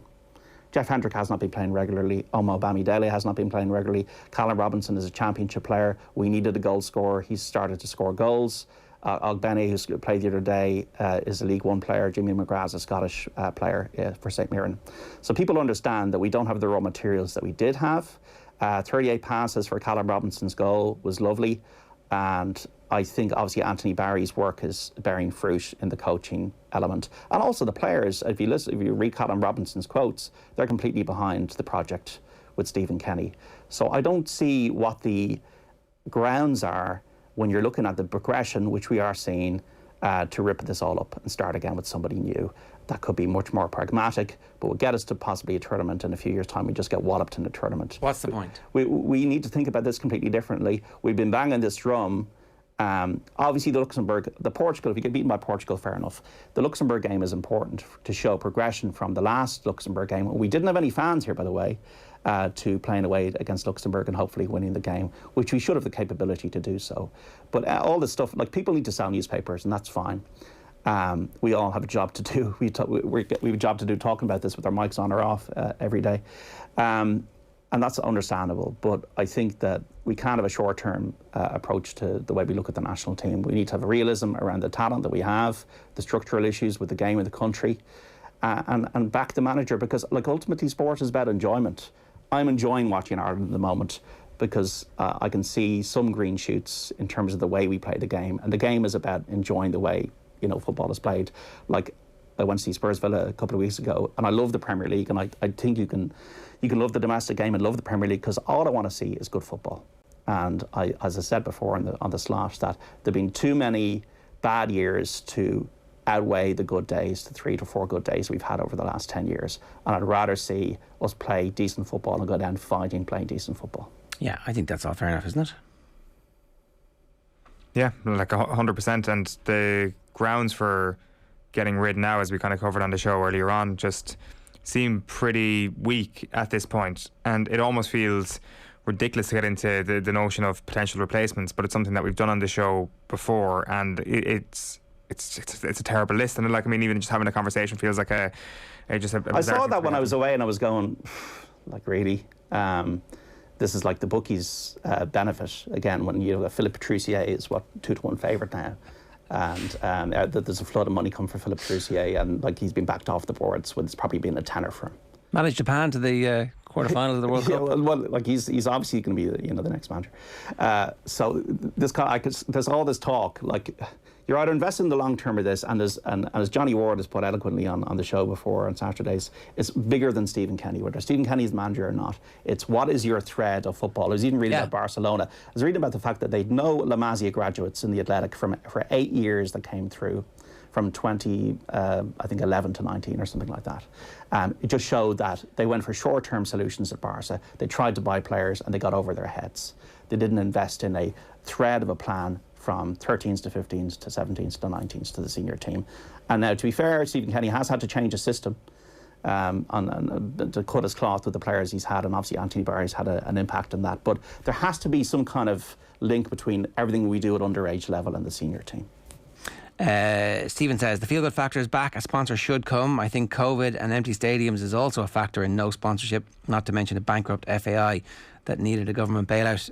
I mean, absolutely. I think the most important thing is it was the bankrupt FAI, and so who are you even doing business with, and whether or not the organisation was going to continue. Like, the financial situation of the FAI was perilous and actually remains perilous. They need the national team to start doing well, and they need the grounds to be full. So we're obviously not going to qualify for this tournament, but do you have more opportunity to have a full stadium for those friendlies in March and the Nations League games if we're all doubling down? This is it, it's the new adventure, it's the new team, it's a new Ireland, new identity. Yeah, I think you do. Rather than getting in somebody, like, let's say, for argument's sake, Eddie Howe decided to take the job on $500,000 a year, which is the price that Kenny is. Let's just say that for a second, right? How long would it be before a better job came along? And what's a better job than the Ireland job if you're Eddie Howe, right? Assistant manager to Stoke. Well, for a lot of managers, a better job is working with players every week. But it's the same with Jack O'Connor. The better job is the job that means something to you, right? So I haven't seen very many other managers who are out of work who've been linked with the Ireland job who would be realistic candidates. And even at $500,000, I don't think you're going to get Eddie Howe. So I don't know if we've got the money. Whereas for Stephen Kenny, the best job is this job. So you're getting him, and he's absolutely fully committed to it for the long term. But if the Arsenal job came along for Eddie Howe, if the Newcastle job came along for Eddie Howe, he's going to go. Like, they're going to leave. That's the problem. Any of those English managers who might come and be a big name, I mean, the obvious exception is Roy Keane would come, and it would be a job that he would give everything to. But I don't think he's the right man for the job. There is no Ireland job now. Like, there isn't. And, like, I mean, we are getting, I guess, wound up a little bit by this idea that there is a split in the board that is resulting in some sort of consternation about Kenny's future. How do we know there's a split in the board? But, like, new Kenny deal looms, but FAI will wait, reports Dan MacDonald this morning. And, I mean, that's a positive. That's the sort of situation where you're like, no, he will be manager next year. And I think we can be strong enough in that belief, because, John, as you say, that people are intelligent enough to see what's going on. There's surely enough of that intelligence that exists in the FAI boardroom as well, surely. Well, also, Jack Charlton had kind of run his course in club management before he got the Ireland job. Mick McCarthy was starting from scratch. Trapattoni, it was lucrative for him. Martin O'Neill, once again, had gone down, I suppose, the graph in terms of club management. And it wasn't as exciting for him, maybe in terms of getting the big gigs that he was at previously. So if we're talking about an Eddie Howe at the moment would probably, in his eyes, think, okay, the graph has still got further to go. Yeah, absolutely. Yeah, look, I don't think it's realistic, but I was saying that, best case scenario, you're getting somebody like that. The other thing is, Mick McCarthy failed to qualify for the World Cup in '98, failed to qualify for the Euros in 2000, and eventually, in his third try, got us to the World Cup. Like, the calls for Kenny to go after not having had a full Euros campaign, it makes no sense. It just makes no sense at all, at any level. Anyway, we were repeating ourselves here.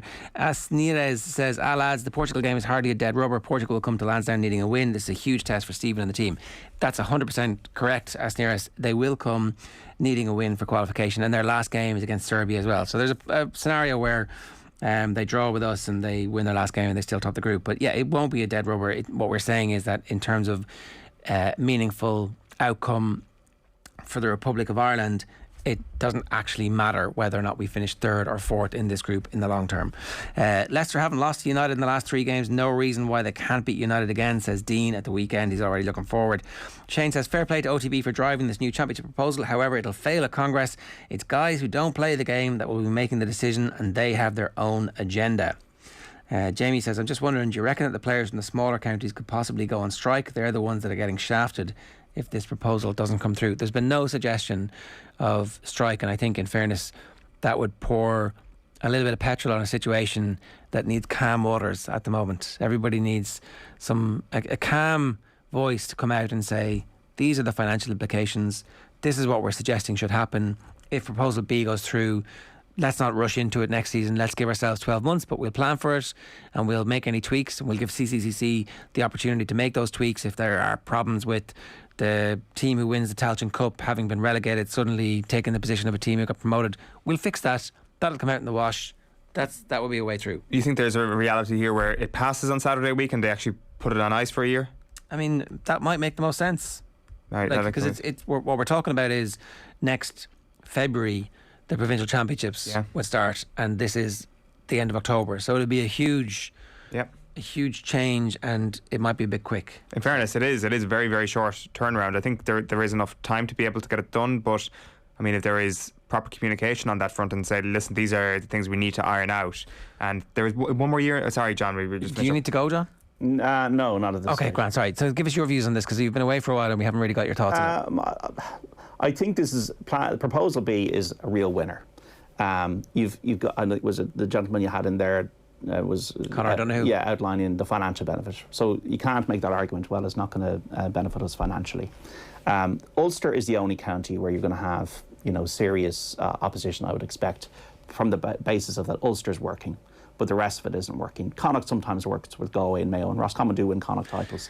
But Ulster doesn't work for Antrim, and it doesn't work for Fermanagh. Ulster like to pat themselves in the back here. We've got this. There are three or four games. Like Down were absolutely hockeyed in the championship last year. I would say in the minds of the people who run Ulster, the provincial people, it's working for them. Leinster's not working, and I was going through Keith Ricken having to win a Munster title next year. It'll be 10 years since Cork's last Munster title, which is their worst run since the 1940s. I don't really like the Tailteann Cup aspect to it. I would love to just have 4 divisions with 4 trophies and have like a really meaningful Division 4 final. Yeah, I think with the Tailteann Cup is actually... I don't like it. I don't like this, we're going to throw a Division 4 and 3 team into Division 1 of the All-Ireland Series and last 8 and they'll get whipped.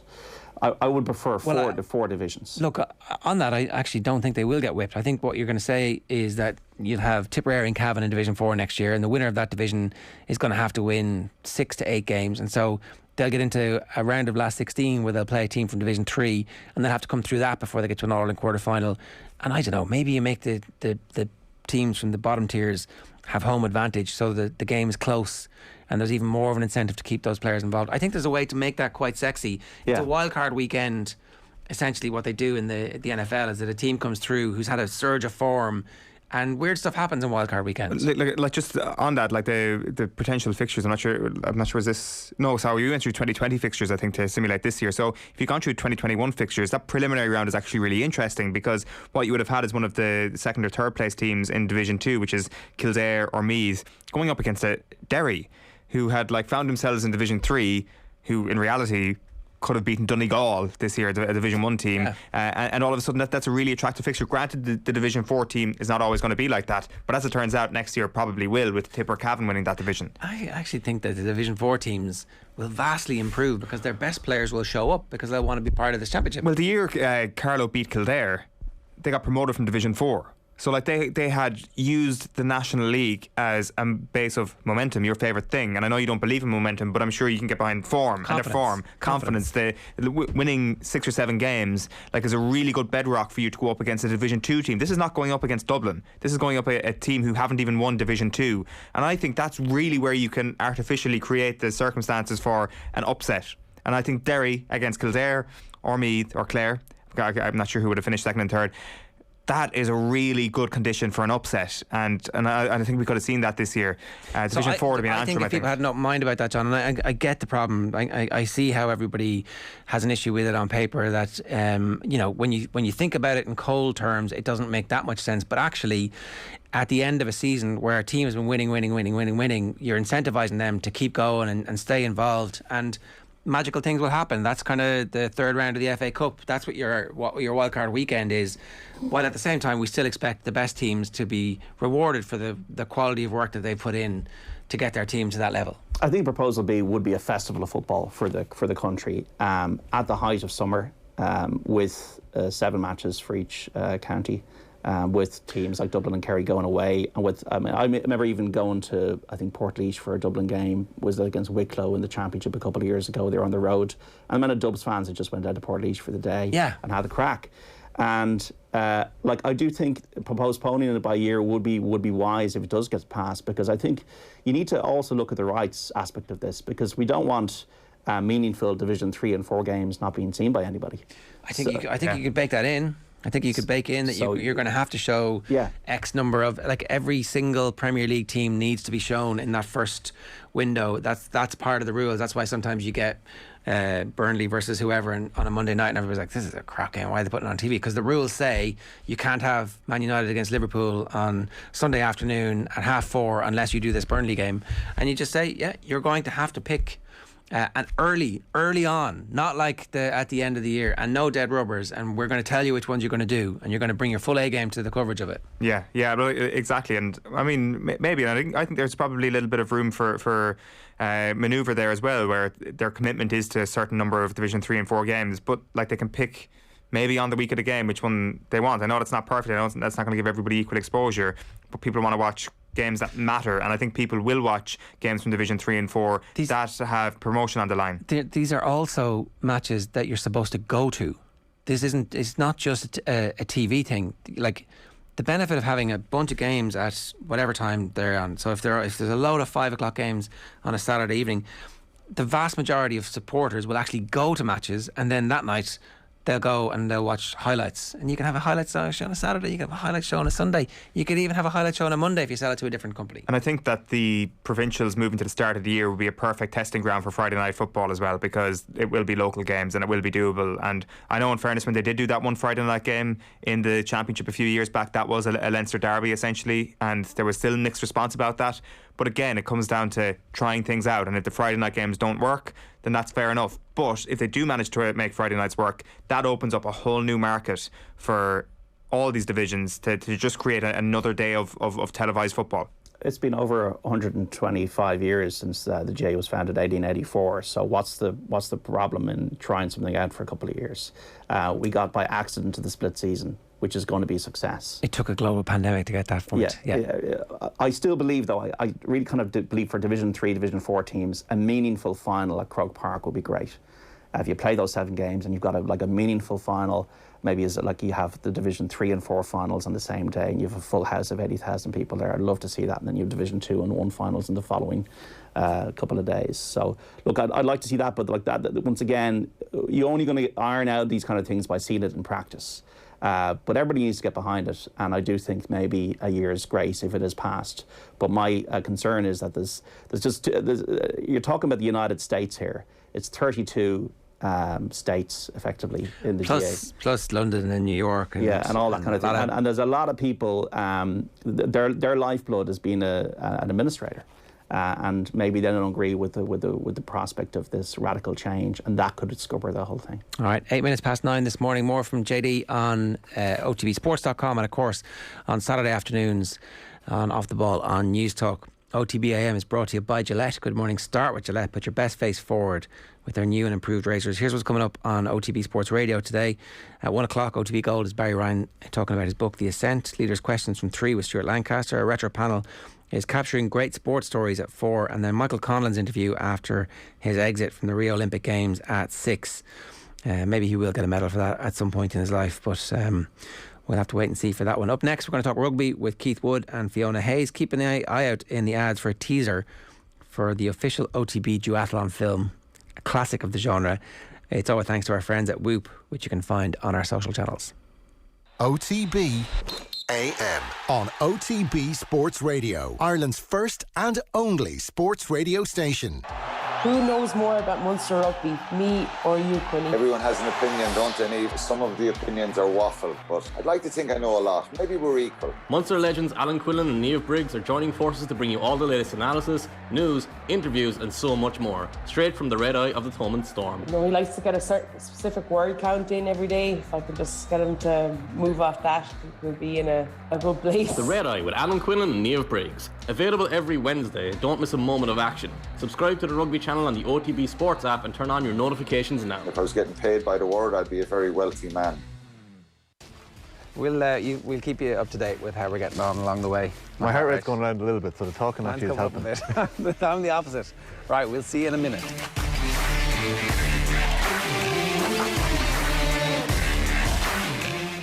Just out of the cycle. Definitely went too fast on the run. Let's see what happens here. So tired. I'll hit record.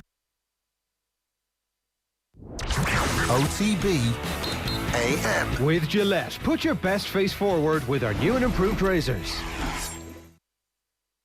10:09 this morning. You're very welcome along to OTB AM. If you've just joined us, we've been talking, as you would expect, about the Republic of Ireland and Stephen Kenny and whether or not they need to accelerate the process of giving him his new contract. We've also been talking about option B, plan B for Special Congress. It's like T-minus a week before this massive decision is made, and we're still waiting to hear exactly what Croke Park thinks about it. So it will be interesting to see what their final recommendation or belief is, and whether or not they stack up the figures that we got from Conor O'Donoghue during the week, because an extra 10 million for playing games, it's less or a similar amount of training costs. It seems like it's a win-win. Yeah, it does. I think that's kind of. I think there'll be no surprise to people who listen to the show every morning that we all think it's a win-win. It's interesting. We're going to be chatting rugby in a little while, and maybe rugby's lead is that they haven't been afraid to try out things in the not too distant past and try out different formats and different leagues, and maybe just letting the handbrake off and allowing the change to happen could be a good attitude for the GAA over the next little while. It's 12 minutes past 9. Let's turn our attention to rugby. I'm delighted to say we've got Keith Wood and Fiona Hayes with us. You're both very welcome. Thanks very much for joining us. Thanks a million, guys. Morning, Ger. Keith, if I could start with you and the injury to RG Snyman. At this point, we've kind of teased out the human difficulty that he's going to go through. It's a horrific moment for him and in his career. From a rugby perspective, does it change significantly what Munster can do, or actually? I mean, I don't know. That's the question. How much does it change Munster's ability to implement a game plan? Yeah, well, I think it does change it quite heavily, because I think Snyman offers something very different from Irish second rows. And what we've seen from an awful lot of the teams, even when they're trying to be more expansive, there's a requirement around having some fairly heavy hitting forwards. And the bullying fashion of a couple of weeks ago, when you saw Snyman coming off the bench and play like a globetrotter trying to bash the ball onto the ground, showed that, my God, was this guy hungry to get back onto the field. And I do think it's something that puts an issue for Munster, because that means the depth chart there becomes a bit thinner, but there isn't anybody that would stand out like he would. So I think it can curtail what Munster do, and yet they have to try and figure out a way of maximising the players that they have at their disposal to try and get the most out of them for the rest of it. But it puts a dent in it, so they have to find a workaround. I mean, you can't have, it's at the very start of the season. Munster can't be complaining for the rest of the season that one of their key players is out and they can't then perform at the highest level. So I think it's a dent to the confidence of the team. Both on a human basis and on a team basis. But look, they have to find a workaround. There's no way around it for them. What do you think Munster are going to do contract-wise, Keith? For Snyman, I don't know. It's funny, I was thinking about this, and I was thinking back on an argument I had with Anthony Foley a good few years ago, and me being a bit of a heartless bastard and Foley being far more humanitarian, and talking about Tyler Blaintal. And the idea being that the players are not slabs of meat, and also knowing for myself in my own career that at different times when you have different injuries, you are effectively cast aside, and the commercial realities then that happen within the game make it very, very difficult. So I also know, it was funny, I went looking through numbers of games I played when I was injured, and I managed to play a huge amount of rugby through my whole career, even though I had a huge amount of surgery. And it is to taking it on a case-by-case basis. So do they believe that this was just dreadfully unlucky or awkward, or is there a predisposition for this injury to go again? And having injured the same knee twice, it's pretty much uninsurable, I would imagine. It just makes it incredibly difficult. And, we hate to say sport is a business, yet we do know it's a business. And the human side of it is appalling, because this is a guy who's dreamt his whole life to play and play at a high standard. He gets injured, he comes back, you can see the hunger that he has coming back, and then it goes again. I mean, it's just heartbreaking watching what happens in terms of the contract. It isn't just Munster, it's Munster and the IRFU. And I always say that these are the conversations that happen for any of these big signings. The IRFU are intimately involved in them. So it is how it stacks up to the finances. And that sounds heartless, but that is also the reality. And it's the reality that every sportsman has when they step onto the field. So, look, I think it was just heartbreaking watching it, actually. Yeah, Fiona, notwithstanding the nature of the heartbreak, the point Keith makes about it being the start of the season, Munster need to lick their wounds and get over it as quickly as they possibly can. That whole next man up mentality, everybody talks about it in professional sports, but in instances like this, you actually have to apply it, because otherwise it could have the potential to derail the season. Yeah, exactly that. But I think you also have to remember the point that he hasn't actually played much rugby with Munster. So although we have talked a lot about him and he absolutely offers the X factor, we've seen it in the patches where he's been able to play for Munster. It's just we haven't seen it. So yes, it will affect going forward, because you obviously have your plans, as Keith spoke. There's a depth chart there, but the actual how, ability on the pitch, I think there's plenty there that will step up. I know he's not of the same category, but we've seen the young guys come through. We've seen the likes of Thomas Ahern, and he seems to be linking up well with that backline. I think that's what Snyman offered you. He was obviously a beast of a man, but his skill set was absolutely top class. And I think the academies are bringing these guys forward. Let's talk a little bit about the other thing that's happened with Munster over the last while, and that's the excitement around Ben Healy. So you temper the pain and suffering of the Snyman injury with all of a sudden the sense that, geez, Ben Healy looks absolutely amazing. So in those terms, Fiona, how much pressure is Joey Carby on for his place? What would your team be for this weekend if you were picking it? Oh God. Yeah, I suppose if you're looking at actual form and game time, I mean, Ben Healy had a cracking game last weekend. I think the new law, the 50-22 really suits him. He's got a great boot, distance wise. But also he's well capable of dropping that ball in behind the space that's left with the defenders sitting deep. So look, if you're looking at a game plan, I mean, you're looking at Ben Healy. He's in really good form. I don't know if it's 100% down to Munster. I would imagine there's IRFU could be involved at times in selections as well, and they want to see Joey getting game time. He needs to be in there. They're looking at him. There's a lot of talk about him being the next player to take over. He hasn't put his hand up 100% yet, but I think I go Joey versus Jack Carty at the weekend would be an absolutely amazing battle to watch for Irish rugby fans. Is it too premature, Keith, to take the risk with Joey Carberry's confidence? That's a cracking question, and it really is a cracking question. I thought Joey has been a bit hesitant at the start of the season, and you wanted him to come into the season flying with that confidence that he has, and that ability to read and step and do things that others don't have, I think. And I think I'd often say his ceiling is unbelievably high, but he needs to be getting to that ceiling, and I think he's been hesitant. And Ben Healy, for me, I don't know whether this is right, wrong or indifferent, but I thought Munster had missed a trick last year when Healy's confidence was up and then he suddenly wasn't playing. And of course JJ Hanrahan then went and had his best game ever for Munster against Claremont. I mean, it's one of those kind of mad things. But then we didn't see Healy as much at the very end. I don't know whether he doesn't know enough not to worry, but my God, he steps up, hoofs the ball, is confident. So he is showing no hesitancy whatsoever. And, you have to get to the point of where Munster get the most out of their players, and they can't be waiting for the players to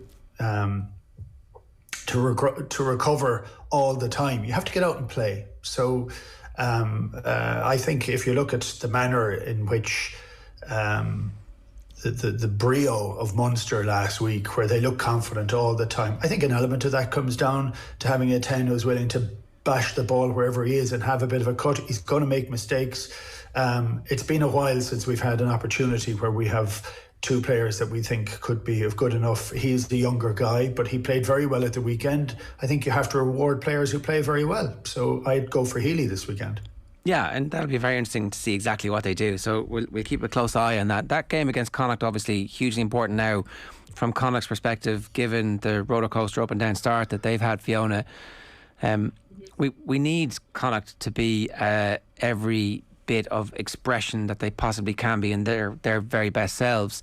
That's why this inconsistency has been, from their perspective, I presume, maddening for Andy Friend and his new management team. And really there was a challenge to the players in the middle of that. We were talking with Brian O'Driscoll about this, and he called up a line that Friend had said, everybody needs to bring their A game.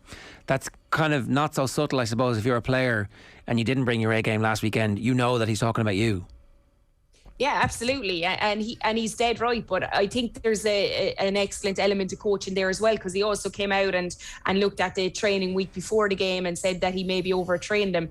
So he's letting them know subtly that they need to take a step up, but he's also putting his hand up in the air. I think we've all looked at Connacht when they've been good, and I mean the excitement across the country through all pundits, anyone talking about them when they're playing their A game, as you said, they're absolutely just outstanding to watch. It's the rugby so free flowing, it's moving, and it's excellent. But I suppose we've seen, and it's hit home last weekend, the inconsistency of it. And when a team goes out to maybe slow down their ball, or when they go to maybe upset that game plan, it was like almost Connacht didn't know what to do. So I'm sure they've worked really hard at training this week, and I would imagine we're going to see a cracker of a game. But I mean, I think it looks like they might bring Bundy Aki in as well, so they're really up for it. And I suppose physicality at times is what they lacked, and he'll definitely bring that. Yeah, Keith, I think in some ways the league has kind of needed one of these big games to ignite the passing fans' interests. Generally, the rugby season had a lovely rhythm in Ireland. These games would start, the Celtic League would start, people would pay a bit of attention, and then the European games would happen before the November internationals, and everybody kind of knew those European games were the official starting point. That's not going to happen this year. It's a different setup. Obviously, we're going to miss those pre-European games. So matches like this are a huge opportunity for anybody who is on the fringes of the Ireland selection to try and jimmy their way into it. It is. Both the fans and the players get the chance and the opportunity. I often think the first 3 or 4 weeks of a season are slow and ponderous and hard to get really excited. And partly it's from the structure, actually. And it was interesting listening to Friend talk about the training that they had last week, because it struck me both for Munster and for Connacht. Connacht looked a little bit leaden in the second half, and they were lacking that energy, and they looked a little bit flat-footed and exposed when the ball went wide against them. Munster looked the opposite. They looked on the top of their toes, as if everything was working perfectly for them. They looked fast, and it's interesting when you watch games like that, and that can just be down to fatigue, it can be down to the workload that some of the players are having to go through. For Connacht, having Aki coming back, or due to come back this weekend, puts a huge change. He is the energy bringer to Connacht an awful lot, and I think they struggle without him. And we don't ever forget that Connacht have a shallower depth chart than the other teams, and they suffer when they have a couple of injuries from big players. So I think they did suffer, and a couple of late withdrawals last week just puts them under pressure. But they looked not jaded is the wrong. They just looked a little bit tired last week, and but they won't be this week. So players that get a chance, Carty definitely trying to get back in. I mean, he did suffer quite heavily post World Cup for the performance against Japan. Unceremoniously kind of ditched really at that stage, and it's taken him a long time to get his confidence back. He is not fully back, but he is back a bit. But watching to see how some of the players have an impact coming back in, whether Conor Murray gets a run, whether some of the other guys come back in that have Tyke Byrne coming back in after that delay from the lines. What will they bring to it as well? I mean, it's getting serious now. The nights are getting darker. Everything. It starts to feel more like rugby season. You mentioned there earlier on, Fiona, the possibility of Carty versus Carberry and how exciting that is, and Keith mentioned Carty getting his confidence back. How close do you think he is to being back enough for Andy Farrell to consider him again? Yeah, I think he spoke during the week that he had been on to Andy Farrell, and he's obviously in the frame of mind where he's ready to go. He's ready to get back up there. He's been waiting. He's watched that jersey, I suppose, under Johnny, and no one has put their two hands out and grabbed it. And like, as we know, everyone's talked about it. Johnny's pushing on, but he's playing great rugby at the same time. But we're just looking as a nation for someone to put their hand out and nail on that 10 jersey after Sexton. So his confidence is building. He's getting his game time. He spoke about the style of coaching that's in this year. It seems to suit him as a player. He's able to play on the gain line. He just looks like a man who's happy playing rugby. And as Keith said, he hasn't had that absolutely game through the roof yet, but you can see him slowly building, and his confidence. And every week as he goes, he's making those connections. And whether it's with Blade or Marmion, he seems to be very, very comfortable with those inside and out of him, and that's obviously the system that they're playing, and he definitely looks like he's ready to put his hand up. And I personally think this game is going to be the big one for him, and if he can come out on top, be it not a Connacht win, but if he himself has an absolutely outstanding game, I think he's a shoe-in to get a call into that camp. I know we've spoken about the out half for Ireland so much over the last couple of years, Keith, but I think this week it kind of has moved the needle on it a little bit. So what's your feeling on the behind Johnny Sexton options and where they rank at the moment? Yeah, it's quite hard to.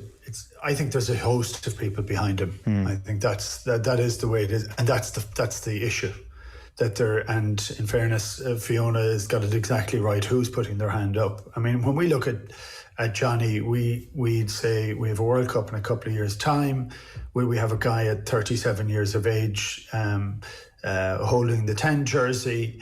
Are we? How fit will he be? Now, we know he'll be physically fit, but how fit will he be when he gets additional attention? If he's going to play flat in the line, is he going to be there? Are we putting too much on that? Do we have somebody else that we can have? And that, I mean, they're all the right questions that you need to have. But it still requires people to take the jersey, and we're not saying they have to be perfect, but they have to show the chance that they need to be picked so that we can have them fully up to speed by the time the World Cup comes along for them to be able to do something. That isn't really happening at the moment. So I think we're in for a really interesting period of time, because the next couple of weeks, the November internationals, they will highlight where we are. And it comes down to, would there become a decision made where you don't pick Johnny Sexton and you say, well, we're going to have to make these other players into international 10s come the World Cup. That seems like a pragmatic thing to do, but you need guys to actually step up to it. And the only person who is stepping up at the moment, albeit at the start of the season, is Johnny Sexton. So that's quite interesting, So look, for me, it comes down to confidence. It comes down to capability, coachability. And chopping and changing all the time is very disruptive, especially for a 10. He has to understand how to manage a game under huge pressure all the time. And the more time he gets to play it without injury, the better a player he's going to be. And we have been beset with injuries. So we kept saying Harry Byrne was one of the guys that was coming through. We know that Ross Byrne plays incredibly well, but he does play deep. And that gets exposed at international rugby, but he is a fantastic goal kicker and a very fine player. And he's a very safe pair of hands. But to have a more expansive style, to integrate the forwards far more, to be a threat, you need to take it to the line more. His brother seems to do that a bit more, but keeps picking up injuries. So we may be asking for them to do something that gets them injured, and that's not the right thing either. So I can't answer any of the question at the moment, because we're not seeing anybody put their hand up. That's why it's very early for us to be overreacting to what Healy's doing. And at the same time, there's actually not that many games left for the Irish management team to assess how good they might be in a World Cup quarter-final, either starting because of injury or coming off the bench because of injury. And I mean, that's our ambition, and it's going to be against France or the All Blacks, or is it France or South Africa? It's definitely two of the best three teams in the world anyway. So, it's definitely rocking a hard place for the Irish management at the moment. It feels anyway, in terms of the number 10 jersey. But what's the risk? at certain stage we know how a lot of these players play, and sometimes you might just have to drop them in. And I know I've quoted this line 1,000 times on this show, but Noel Murphy's line was, "You're only ever an injury away." And we know that in the case of RG Snyman, that opens the door for somebody else to come through. But equally well, if you're given the jersey, you have to take the jersey. You don't have to be the best player in the world that day. You just need to do your job competently, well, knowing that you can ease into it, and you have the temperament for it. And that's the difficulty for 10. 10 is entirely to deal with pressure. They're always under pressure. They're pressure every time they kick a goal, every time they run the ball, every time they do anything. The game rests on a 10's shoulders. I mean, they are the guy who runs the game. And Irish rugby has always had this fetish for number 10s, and so with that comes all the extra pressure. Before you play, we think you're the absolute best player in the world because we haven't seen you play, and then as soon as we see you play, we're like, no, next. So that's how it works. We're fairly fickle when it comes to our 10s in Irish rugby, and we've been blessed with Sexton. Brian O'Driscoll called him a once-in-a-generation player, and it's true. The last point about this, and obviously we're focusing on the Munster-Connacht game because it's the biggest game of the weekend. Munster are actually 15-point favourites for this, Fiona, and I think that's probably slightly an underrated aspect of the performances so far, is that when they've been good, they've been really good. So there are very promising signs. They just need to keep that momentum going this weekend. Yeah, that's it. And this is the game where we'll see that. I mean, you have to back the system. I think for me, they look really, really confident. All the players, we've seen changes each week. It seems to hasn't affected. Like last week, a lot of people talked about those 11 changes before the game.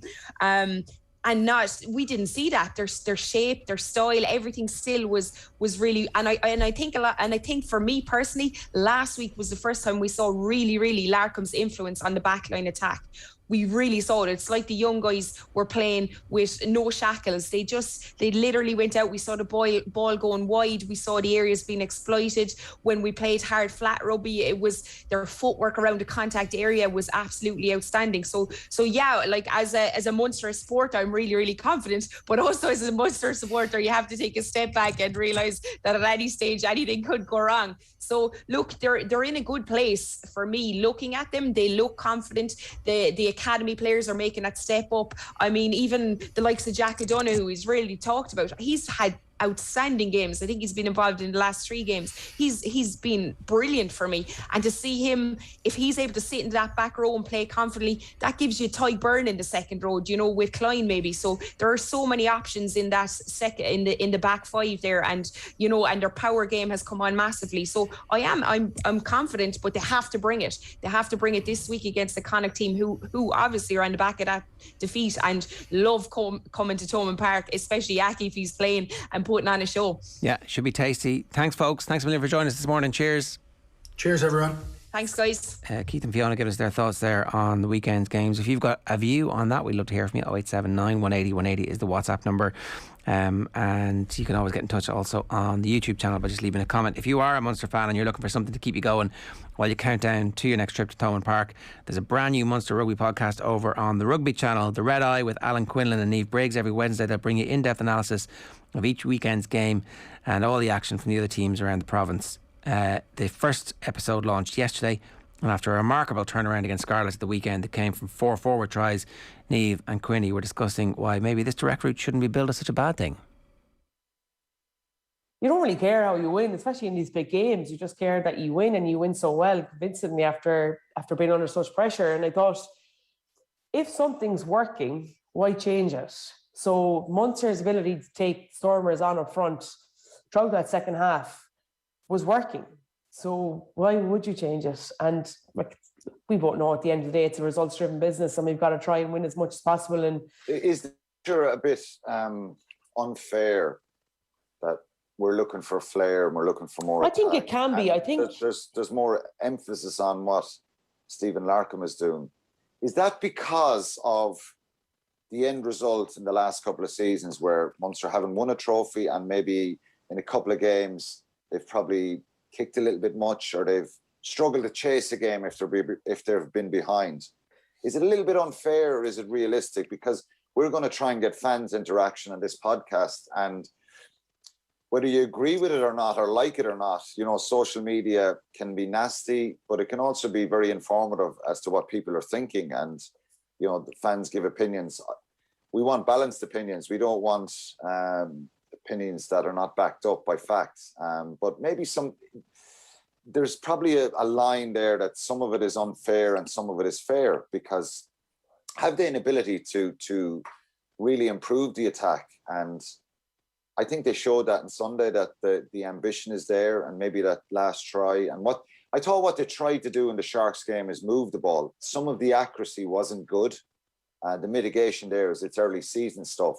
It's also the first game, yeah, 100%. But the DNA of Munster is forward play, being excellent at the breakdown, scrum, line out, set piece, all that stuff. So I had no problem leaving the Stormers game thinking, would I love to see 4 tries scored by the backs and through loads of phases? Yeah, it'd be nice, but I had no issue, because you have to manage your way through games like that. And I thought they were really shrewd and intelligent what they. Alan Quinlan and Niamh Briggs there on the first episode of The Red Eye, available every week wherever you get your podcasts. The full video is available too on the Rugby Channel YouTube page. You can find them on Twitter at Rugby Channel 15. OTB AM, of course, brought to you by Gillette. Good morning. Start with Gillette. Put your best face forward with their new and improved razors. On the show tomorrow, we'll have Quinny along. Gareth Roberts will talk to us about Liverpool. Flo Lloyd-Hughes is going to join us, and we'll bring in a crappy quiz back again. Yeah, back last week. Yeah, 2 in a row. Was it a 9-week hiatus, something like that? 11-week hiatus? Was it that long? Quite a random holiday you went on there, Owen. It really was. There was other stuff happening. Like, I mean, wasn't. There was the All Irelands, and I was on the road for the All Irelands. It was a match. There was a match. 2 weeks away. 2 different codes, and then maybe in the middle I was like, sure, I won't be around next week. Sure, what's the point in doing it this week? It's all about momentum, Ger. Okay. Here's Dan McDonnell on last night's football show talking about Stephen Kenny. Enjoy. Okay, you're welcome along to the football show. We are signing off on an international window for Stephen Kenny, which I think we can safely chalk up as positive in the extreme. 7-0 on aggregate across 2 games. Tougher opposition, of course, in store next month. But still, there was, in particular last night, something so obviously encouraging about the performances. Later on, we'll chat to Lisa Fallon. First, though, very happy to say Daniel McDonnell of the Irish Independent is with us. Hey, Dan. Hello, Joe. Good to have you with us. Last night's performance was incredibly encouraging. You were there. I presume that was very apparent very early in this game at the stadium. Yeah, it's a strange one, really. When you think that I think the Kenny era, as it is, has been so probably fraught. And I think, that some of the games have been a slow burn as well. And actually, it's not just the Kenny era. You go back to Ireland games and, a lot of Ireland games in recent memory, it's very hard to remember, other than maybe like Gibraltar being beaten 7-0 or something, which is obviously the last time an Ireland player scored a hat-trick prior to last night. It's hard to remember too many games where the outcome was so clear from the early minutes, so clear that this was going to be a comfortable win. And I think there was a bit of a surprise. I mean, Stephen Kenny said it himself. Like Qatar looked really bad last night, but their record isn't really bad. Now clearly they looked like a team that wasn't in great heart and almost sort of waved a white flag at times, which was unusual. But in fairness, I think you have to say that Ireland also have a tendency to make bad teams look good over the years, and sort of drove home from the start, made it uncomfortable for them, and really just made it an unpleasant experience, but not in a sort of an ugly way, just in a sort of a dominant in all aspects of the game way. And I think, after every Ireland game, again, like there's a lot of confirmation bias that can be at play in some of the debates around the Kenny era, that world rankings matter. No, they don't matter. They're 117th in the world, but yeah, you can look at recent results in a real sort of crude. Well, they lost to them 3-0, or they beat them 1-0, or like Qatar. You could find whatever you want in Qatar's recent results. You can find great results. You can find some disappointing results, but I don't think you'll find too many games where they've been pulverised like that. And I think, in fairness, you have to give Ireland some credit for that. If you take overall picture for a second, I mean, I was starting to wonder if this thing was just cursed and doomed to fail, and if maybe he was the right man in the wrong time, because momentum just seemed so strongly on various fronts against Kenny and his backroom team.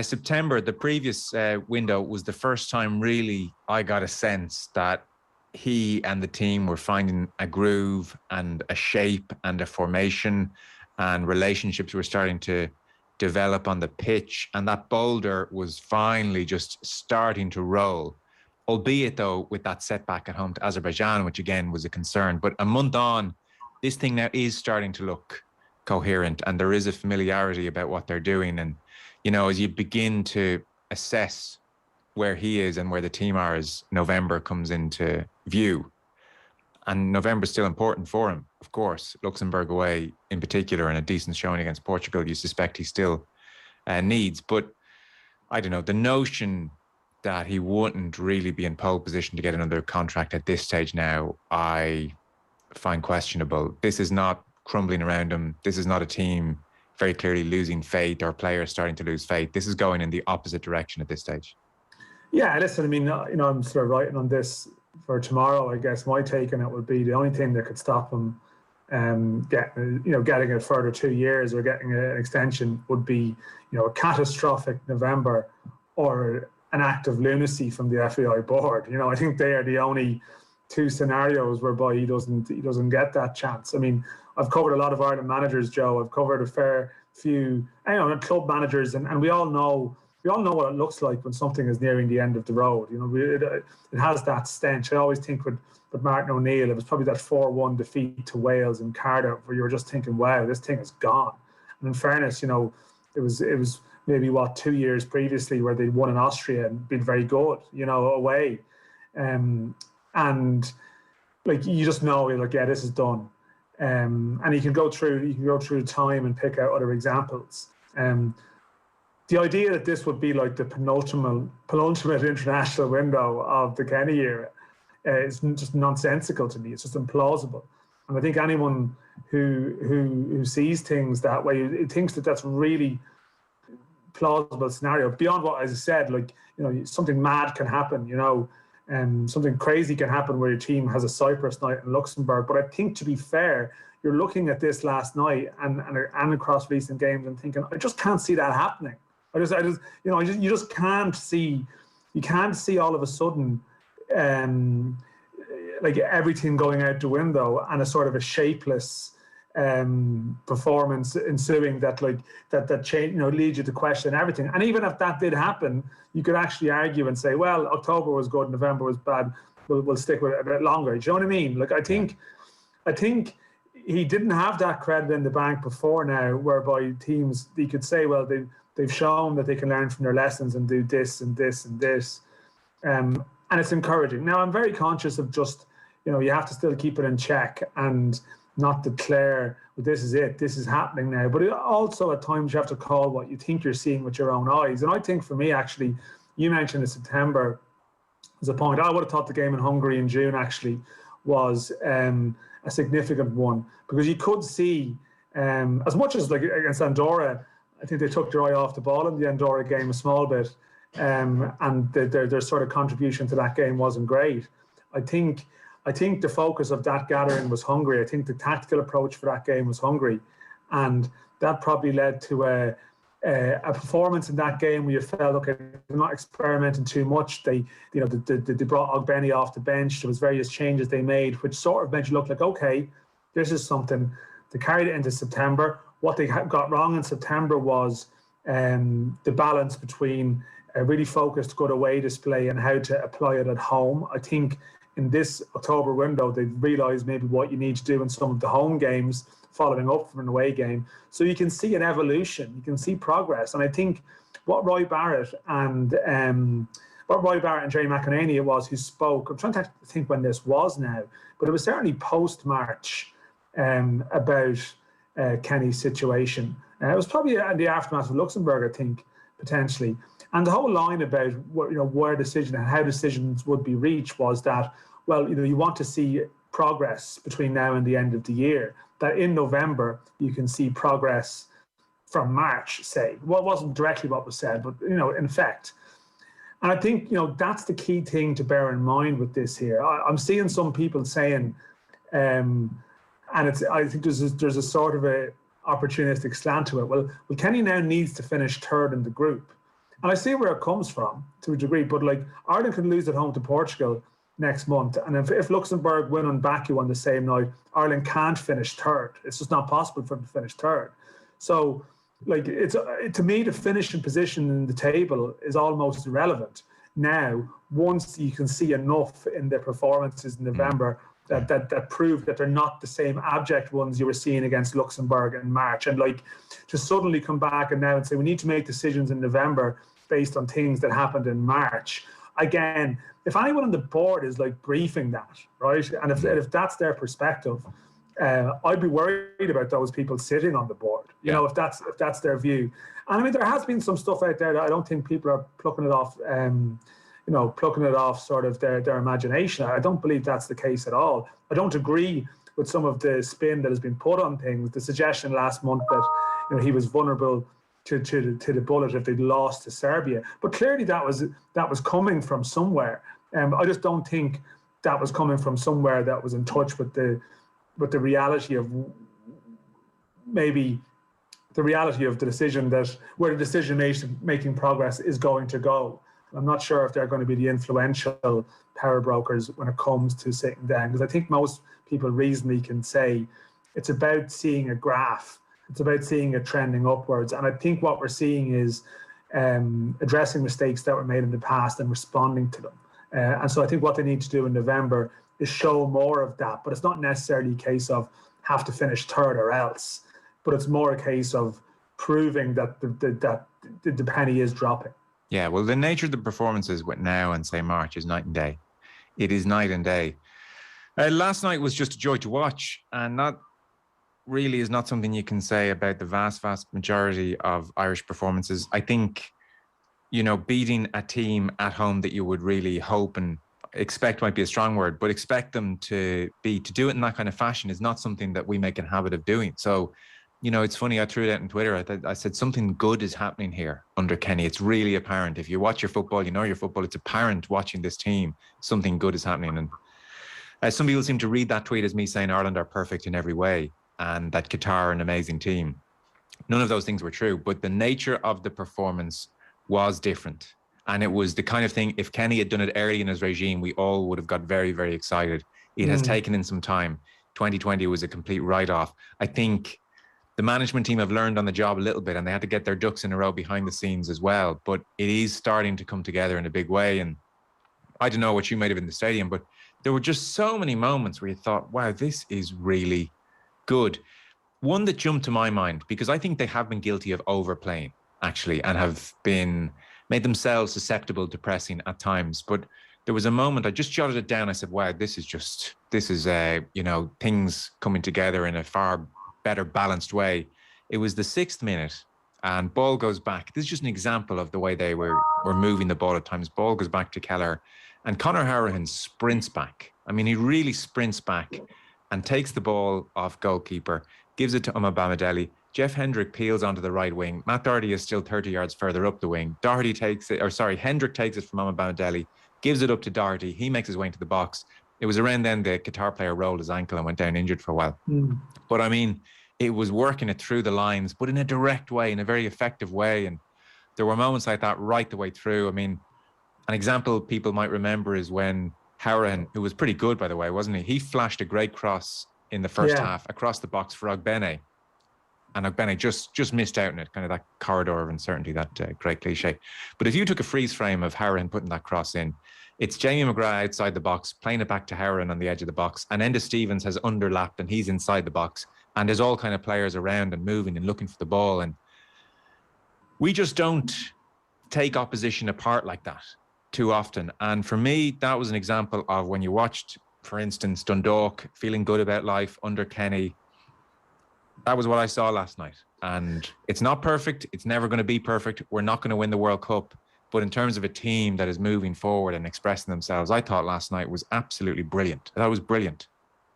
Yeah, look, I think, there's a couple of things to that. I mean, I think there is no doubt that, like, other teams will press the team with more intensity than Qatar did. And, like, good footballers, they are all good footballers. And actually, you mentioned, say, Hourihane last night, and maybe even Stevens, like Hourihane playing ahead of Cullen.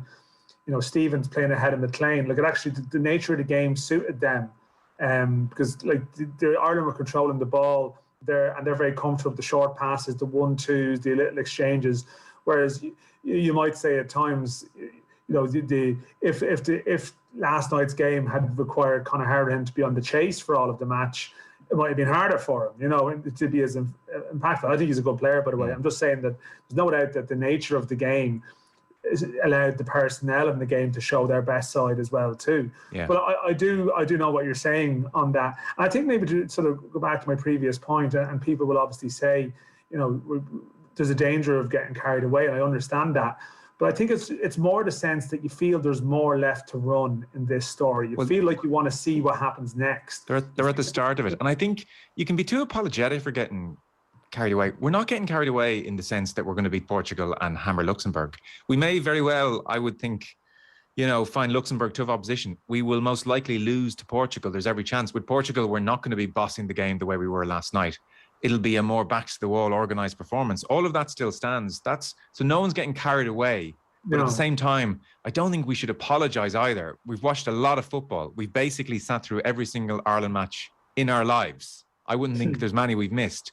This was a real step forward. And I don't think we should apologise for staying it. Because a few loudmouths on Twitter want to say, well, it's only Qatar and it's only this. They're probably not watching the game closely, Dan. This was different.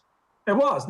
And as I said, I just think there needs to be a next stage of the debate around Kenny's Ireland, and I think that it's almost a sense of letting it breathe to some degree and moving beyond this every game being like poised on a knife edge. I think that people are interested in the players and the stories and the development and seeing where it goes. And there comes a point where you just have to say that what happened.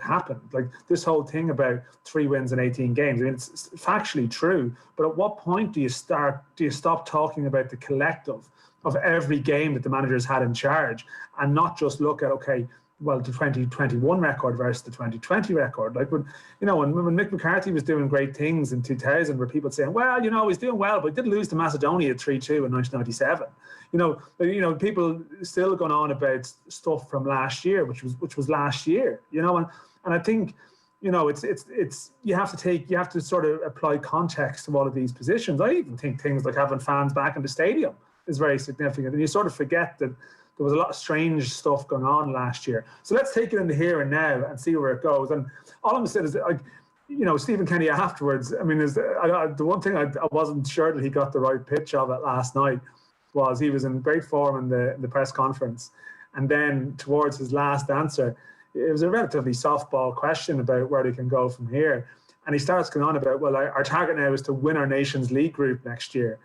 And I was sort of thinking, okay, just pull back from that a small bit. I love the enthusiasm and I think, how he spoke about the players, and we could talk maybe about how some of the older players, he's drawing really good performances from them, which I think is really significant. And I think the balance of the squad and the balance of the older players that he's kept in the squad, I think there's a lot of good squad building things. But I was just thinking there, that is the danger of making a rod for your own back. Do we even know who is in our Nations League group? Well, no, the draw is next month, but we're going to win it. But Ireland could have a very good Nations League campaign and come second. But now you haven't met your own target that you've set for yourself. Do you think Kenny bringing up the Nations League is trying to reframe this? Is he trying to reframe this? Well, everything's decided at the end of November. Is he bringing this up in a way to remind everyone my contract goes to the summer? I think there's a bit of, well, I'm going to jump down the road here because I'm confident I'm going to be here. And I think he will be there. As I said in my earlier statement stands, I just can't believe, barring, as I said, 2 of the worst games in Irish football history, or, an FAI board suddenly deciding they're going to roll the dice at a time when I don't think the public will agree with it. I think that would be an interesting move for an FAI board to take. I just can't see that happening unless they've lost their minds. I think maybe Kenny is playing a bit of a, he's done this before, and I'm not sure if it's always the best thing to do. I think when you've had a positive window, 2 really good games, and move into November, it was just one answer that he just sort of got a bit in the moment. And listen, human nature is such that you're enthusiastic, but just need to just keep this going. I think the attitude of some people I would be aware of who'd be quite supportive of Stephen Kenny, and their attitude would have been post-Azerbaijan, that there's going to be more bumps in the road with this. There will be bad days, you know. And I suppose what Kenny needs to do is get enough credit in the bank to the place where if there is a bad day, it's just, well, that was a bad day, they could have played better, rather than it being one bad result stimulating this whole, well, maybe he needs to go discussion. And like, there'll always be an element of that extreme around the Irish national team. There always has been through, you know, persistent managers, but they haven't all had too many days where they're under such a steady footing, particularly as the previous regime was so reactive to the mood, that, you know, there's always an element of crisis talk. But what Kenny needs to get to is to a place where those Nations League games next year, actually 4 in June and 2 in September, that you want good results, but maybe with this group of players, there will be days where it won't quite happen for them. I think, to be fair, there's very valid questions that can still be raised about the setup of the team in the sense of the formation they're trying to play. And I still think they need to tighten up aspects of that, because, you know, a really, really slick, top-class counter-attacking team will sort of, to use the phrase, will transition quickly and hurt Ireland. So I think they've work to do. No, I agree with that. I think what's encouraging is that a couple of windows back, we were talking about the lack of, we were hoping for more attacking variety in the Irish play. We were hoping to see more. And I liked what I saw last night. I actually like Colin Robinson as a central striker, almost the false nine at times in terms of dropping deep, getting involved, but then creating space for those around him. McGrath's so intelligent, and Ogbene's pace. And you're thinking, yeah, we have a bit of variety here. I think that was the most encouraging thing. I agree with you on tightening up and Ireland's vulnerability to counter-attack. That's definitely there. And Portugal, I suspect, will see more help for Howard and Hendrick in midfield, or I presume it'll be Cullen and Hendrick, against Portugal. But like, that's okay. That's a horses for courses decision. And against Azerbaijan and certainly Qatar at home, I think you're entitled to try and play in the front foot and hope the two boys can keep things safe when Qatar do try and counter-attack. But that's a concern for sure. Like, you look at the team last night, so Kelleher obviously gets a start. That's great. Bamidele has been uber impressive. Egan, really solid. You can tell he's a leader, captain on Saturday. We'll come to Duffy in a second. Doherty, club level's not gone well for him. We're seeing brilliant performances from him in Ireland. Like I said, Harron, very good. We'll come back to Hendrick. Stephen's back after 6 months. He knows he has to play well now because of McLean. And if Coleman comes back and Doherty goes on the left, for instance, so you would expect to see good performance from him. And you've mentioned Ogbene, McGrath, Robinson. One of the reasons I was really looking forward to seeing what Kenny brought to the Irish setup was that at Dundalk, for instance, he had a reputation for taking players and getting them to produce the kind of football you didn't think they had in them, not least centre-halves. And I do remember Duffy's first game, it was Kenny's first game, and I just thought, this is not going to work. He's going to struggle here because it was really uninspiring. He was uncomfortable on the ball. He didn't like what he was being asked to do, and we looked so vulnerable. You fast forward to last night, he's a man reborn on the ball. He really is. And Hendrick as well. That's one of Hendrick's best 2 games in a row since 2016, I think we can safely say. So some of those older players, as well as the younger players, but some of those older players are now producing performances that I questioned in my own head, would we see from them again in Hendrick's case? And, you know, Duffy, always a brilliant defender, always likely to score from corners and be a useful player. But in terms of what he's contributing on the ball, I was like, we just, with various managers now, we've never seen this from Duffy too often in an Irish jersey. That kind of stuff is massively encouraging. And like I said, Kenny have a reputation for that at Dundalk. You would have seen players that he developed on the ball.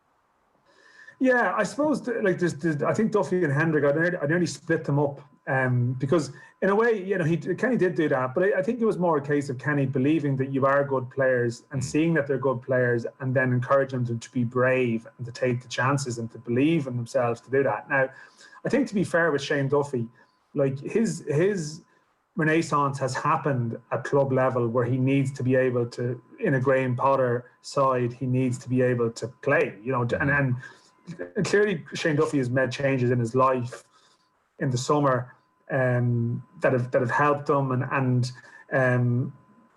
that with that comes confidence, and maybe it comes the confidence to try some things. And maybe last year when you watched him, it's maybe he's not capable of some of these things, or maybe he was just lacking confidence to actually do it, and he had a difficult time. I mean, like Shane Duffy was it's a couple of people would mention, well, Stephen Kenny dropped Shane Duffy in March as though it was a bad thing, even though Shane Duffy spoke after the game in Baku and admitted it was the right thing to do. Like, there's almost a sense that because it's a kind of revisionism in a way, that because Shane Duffy played well in September and October, he shouldn't have been dropped in March. That was actually the right thing. Whereas I think what Kenny has got right is the man management of, he brought him in, he played him against Qatar, and I think the summer was good. I think that's where Kenny can take some credit for that. But to be fair, I think like it's at Brighton where Duffy is. I get that, but the football that he's playing is different. He's come back into form. That would have happened to Brighton. His defending's back in form. He's still a threat of corners, but actually there's an extra layer now.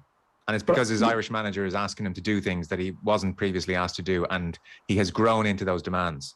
Yeah, no, listen, I can see that point. I think the Hendrick one is really interesting. I think Hendrick is definitely one that I think, Kenny has to take credit for, I believe, and I think I listened to maybe Kenny maybe speaking about it this morning, that it's about sort of finding a role that actually suits him as well too, Hendrick, that like how many times, and in fact in Kenny's early games, I mean last year, was it maybe in Finland, he was playing him as a number 10, almost looking for him to like set the press as a number 10, but then, and previous managers have had him with his back to goal and a lot, and I think as well, like you could just see with Jeff Hendrick last night that he just looked happy. Like he looked like he was actually enjoying the game. That the crowd was encouraging him to shoot.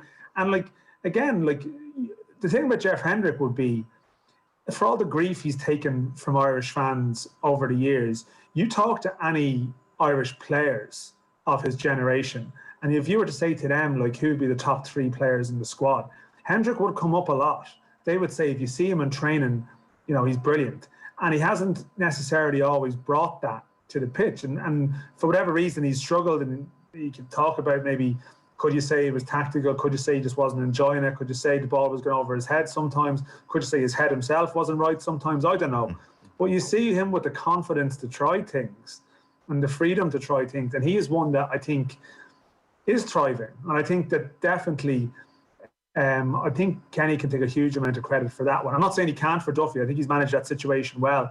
But like Hendrick is still going to go back to Newcastle and possibly not play between now and the next window. So then there's a lot of scrutiny on what Kenny can get out of him when he's there. Whereas Duffy looks like a guy who is at the moment playing regularly and winning in the Premier League. Yeah.